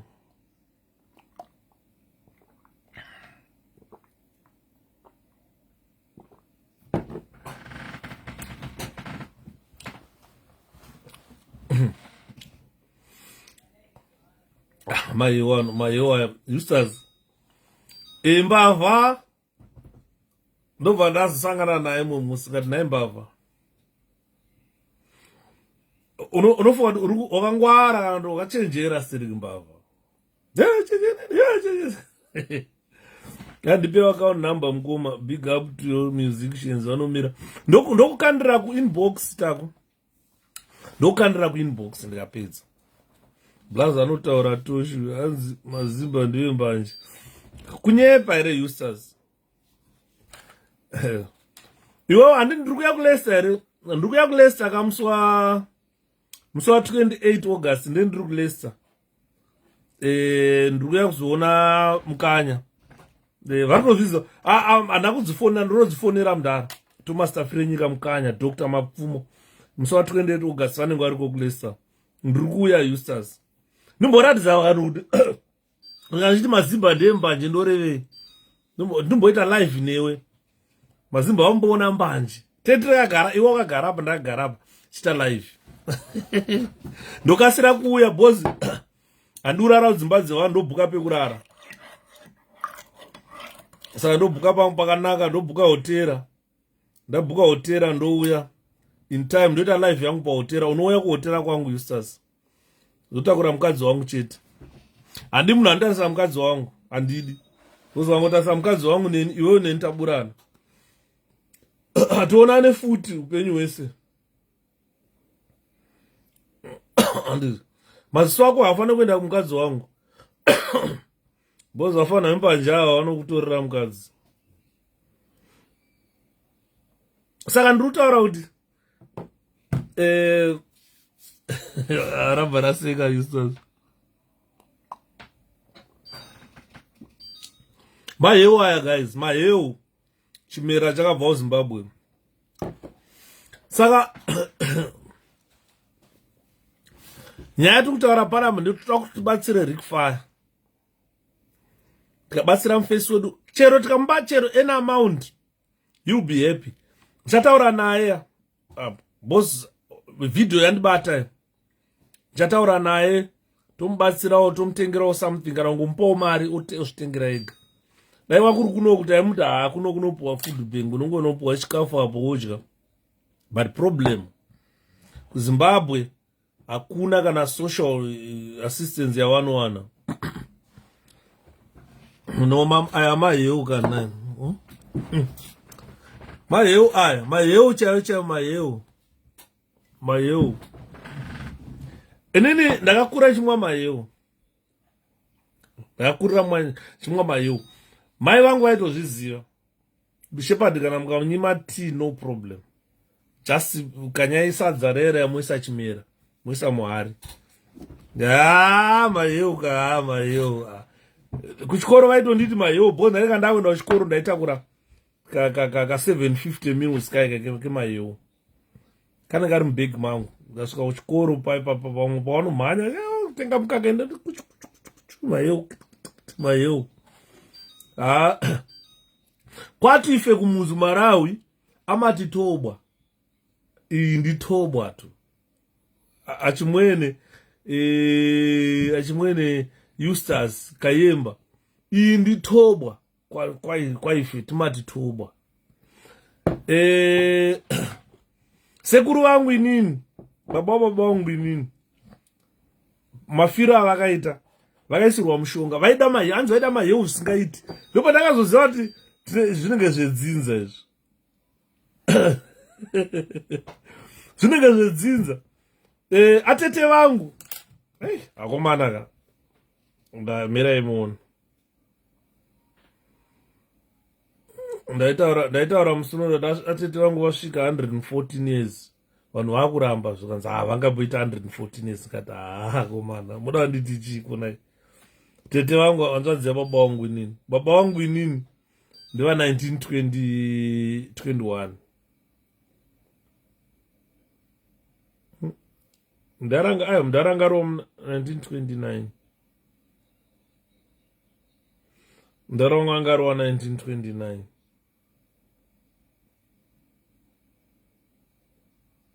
Ndakutsvagira atete vangu mukuratidze mani. Eustace atete vangu inini. Anzi mumwe chigubhu chakazoputika pasaidi from then akabva kunzi maheu. Inini ndaitonzi maheu. Maheu ndainwa. As I would have asked you kuti nditumirewo maheu, but only last 2 weeks I survived a poisoning attempt. Be very careful. Ndonyanya ndaida kutaura Eustace kuti vanhu vakaziva kuti unofarira chi unofa.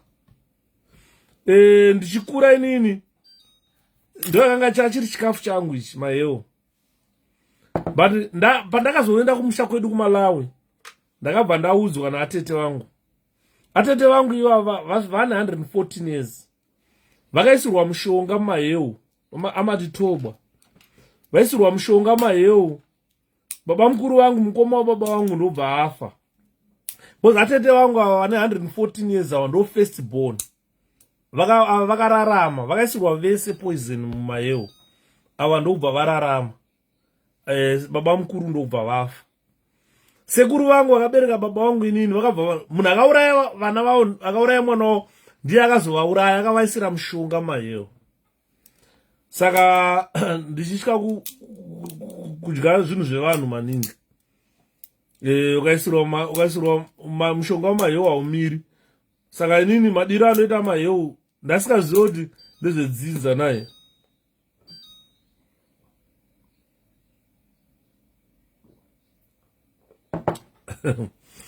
Aiwa wakunyepa noma. South End anombwa namboya nemaheu. Pane bandunoona hanzi ko muteuro makasiya. No muteuro asana pedza. Muteuro hausiwa tete Petronila. Maheu ndo ambota take over muteuro. Kana maheu atapedza maheu tozomwa muteuro. Not now. 𝗏𝗶𝗶. Saka nyaya ndataura iyi chikumbiro kuvana veZimbabwe. Ndiri kukumbirisayo please. Ngativei tibatsira. Handimona madzibaba oshanduko. Takamubatsira hadzi akazoya kuinbox imwe musi zvikanzi madzibaba ndarohwa nehana.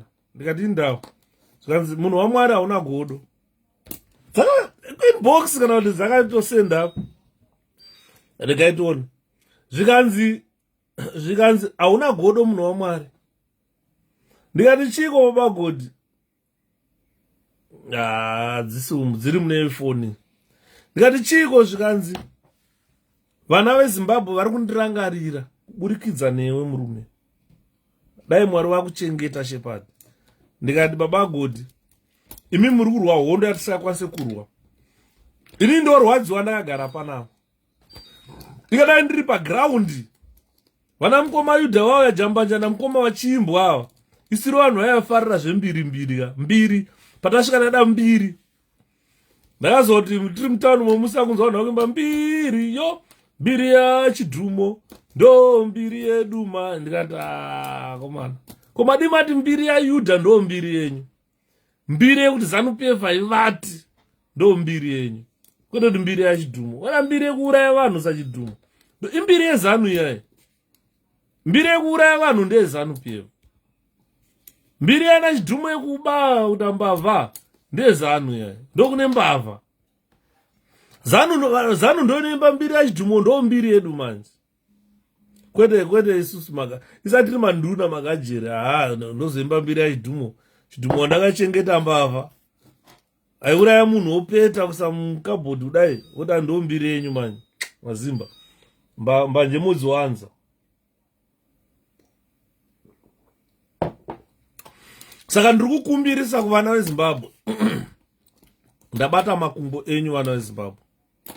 Murume anonzi Rikfire tofana kumuregerera, tofana kumuratidza rudo, tine rudo munin'ina newe, hatikuregerere kana zvaoma.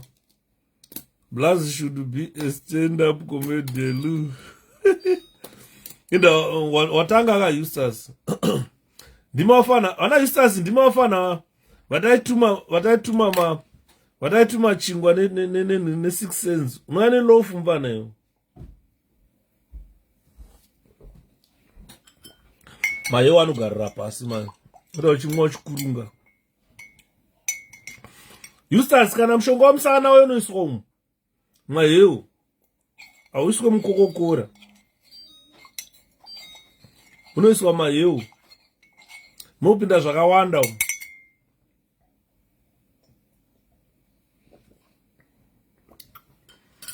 Mutobwa. Saka regai ndichipedza wakomana ndingakuwestirai time dzangu 12 o'clock morara zvakanaka tosangana mangwana. Chikumbiro changu machinzwa kungokandawo ka 20 ka 30 umwe munhu anogona kuzvipira kuti hainini zvangu ndine 500 Yudha ingaiende usazodira mayo paskipa taurai zvenyu mina ndigare zvakanaka bozi skipa iyi yabva kure iyi yabva kachana iyi yayambuka Indian Ocean kusvika kuEngland. It's not a joke. Mwana womwe munhu azvipira kuti mukoma Shepherd rikaendi kutumirei picture. Antombode inini I value ukaona uchindipa chinhu vanhu vakandipa chinhu vese life vanozviziva. I value chinhu chandopuwa nemunhu. Pin account ndokandirai ku inbox shooks ku inbox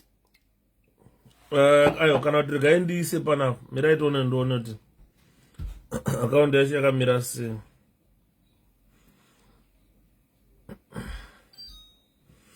Ona chamisa toita wekudiniko baba toita wekubereka chamisa toita wekudiniko ba toita wekubereka kana zvaoma toita wekudiniko ba toita wekubereka kana zvaoma toita wekudiniko baba toita wekubereka bhodhagezi waitishungurudza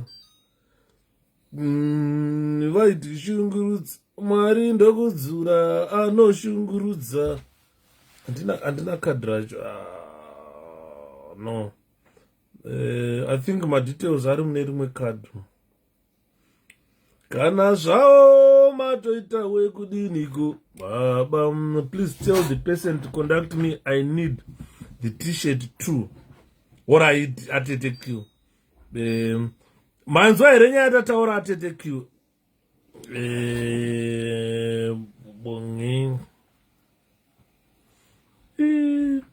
Atete bongi sizwa. Kana zvavo mandoita wekudiniko baba. Ndoita wekubereka bhodhagezi waitishungurudza. Waitishungurudza. Mwari ndokudzura anoshungurudza. Waitishungurudza wenyunzvi waitishungurudza. Unzvi waitishungurudza. Mwari ndokudzura anoshungurudza. Unzvi waitishungurudza. Bhodhagezi waitishungurudza. Gezi waitishungurudza. Chiu toita tek-tek newe toita tek-tek. Kana zvavo matoita tek-tek newe toita tek-tek. Bhodha to bhodha waitishungurudza. Waitishungurudza. Mwari ndokudzura anoshungurudza. Waitishungurudza. Uri toita wekudiniko. Toita we sorry.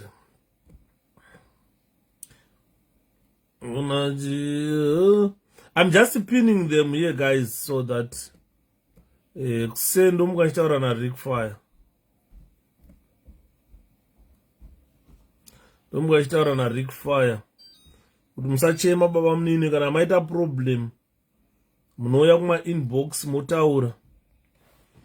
Aya ndoma details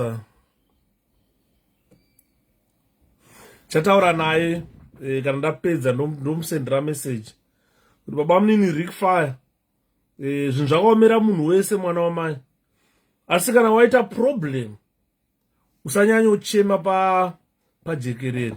Mazano anozvitora izvo zvanga akutukwana na passion java uya mpano asati amboshanda upenyu hwake. Basa kuchengetwa nemahure.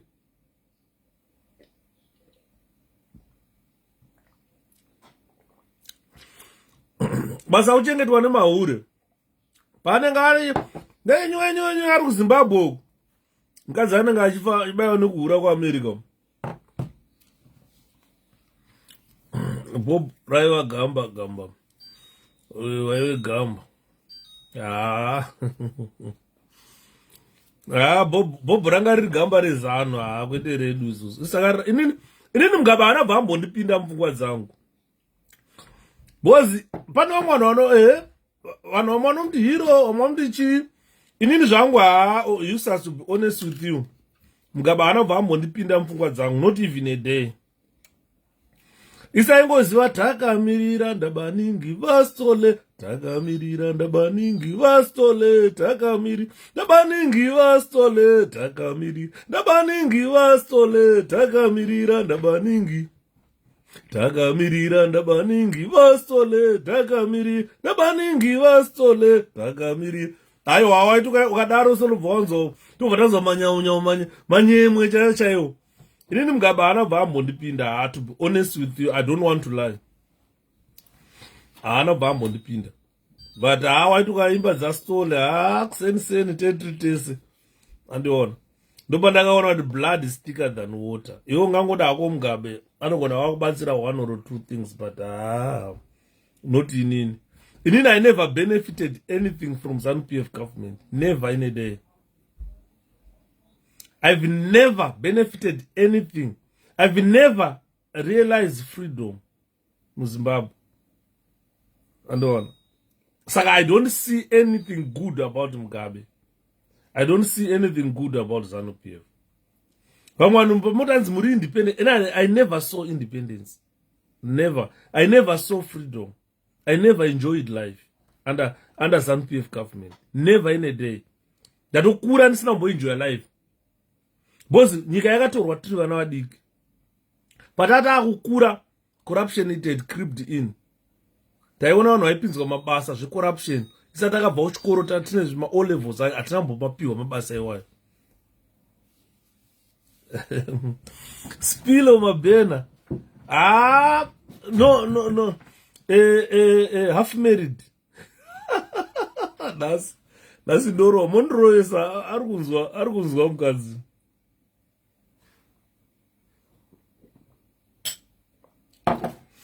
Andimboona nyaya ndoda simpilo mudhara vanhu vachakwanisa kuvhota here kumira. Tichaona kuti zvofamba sei. Ndichabvunza chief kuti vapapi. Zvine vari kupusha. Ndapedza maheu. Ngora zvagarira izvo. Maheu. Maheu. Mwe munhu achabhoeka nekunanzva malips kwandiri kuita.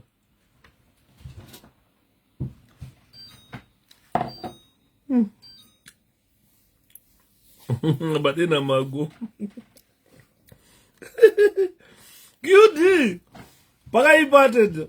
But guys, ndapina account half married. Ya nasindora ndakamira. Ndudagana bvuma musanero. Aiwa kuna vakabenefita nezano Eustace rega vabvume. Andisi ndini inini I'm not the only person who never benefited from ZANU-PF. And ona, iwewe, you are not the only one who benefited from ZANU-PF. And ona, saka mumane maonero akaita. Those who benefited from ZANU-PF na nasu ukataura nawo, you are an enemy to them. Those who never benefited from ZANU-PF ukataura nawo, we never benefited anything. Like what I'm telling you, I never benefited anything from ZANU-PF. Never. Chekuti ndingamira apo kuratidza vanhu kuti this is what I benefited from the independence of Zimbabwe. Hapana. Because nguva dzehondo tainotambura nguva dzehondo. But tasingatambure sekutambura kwatiri kuita in independent Zimbabwe.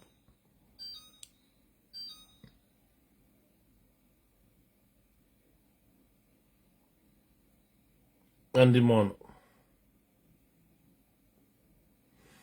Saka pakaipa guys. Inini chirega ndimborara shewe nasi. Adziko na adzimai. Mbomira he. Andikaende ndisina kuverenga comment yadzimai guy.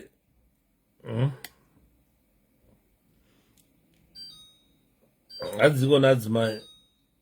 Shewe nasi muri kufarisa naye ga. Sorry kan mdiwa, sorry kan nice sweetie. Ai. Nabotaura kan nasi ndapara mosha para. Sorry kan. Azida kan. Sorry mdiwa wangu. Go to bed, don't disturb us please. Good night. Murara zvakanaka. No, sorry. I apologize. Good night. Account yangu my one. Saka totaura mangwana guys. Ndimbono zorora naye. Good night.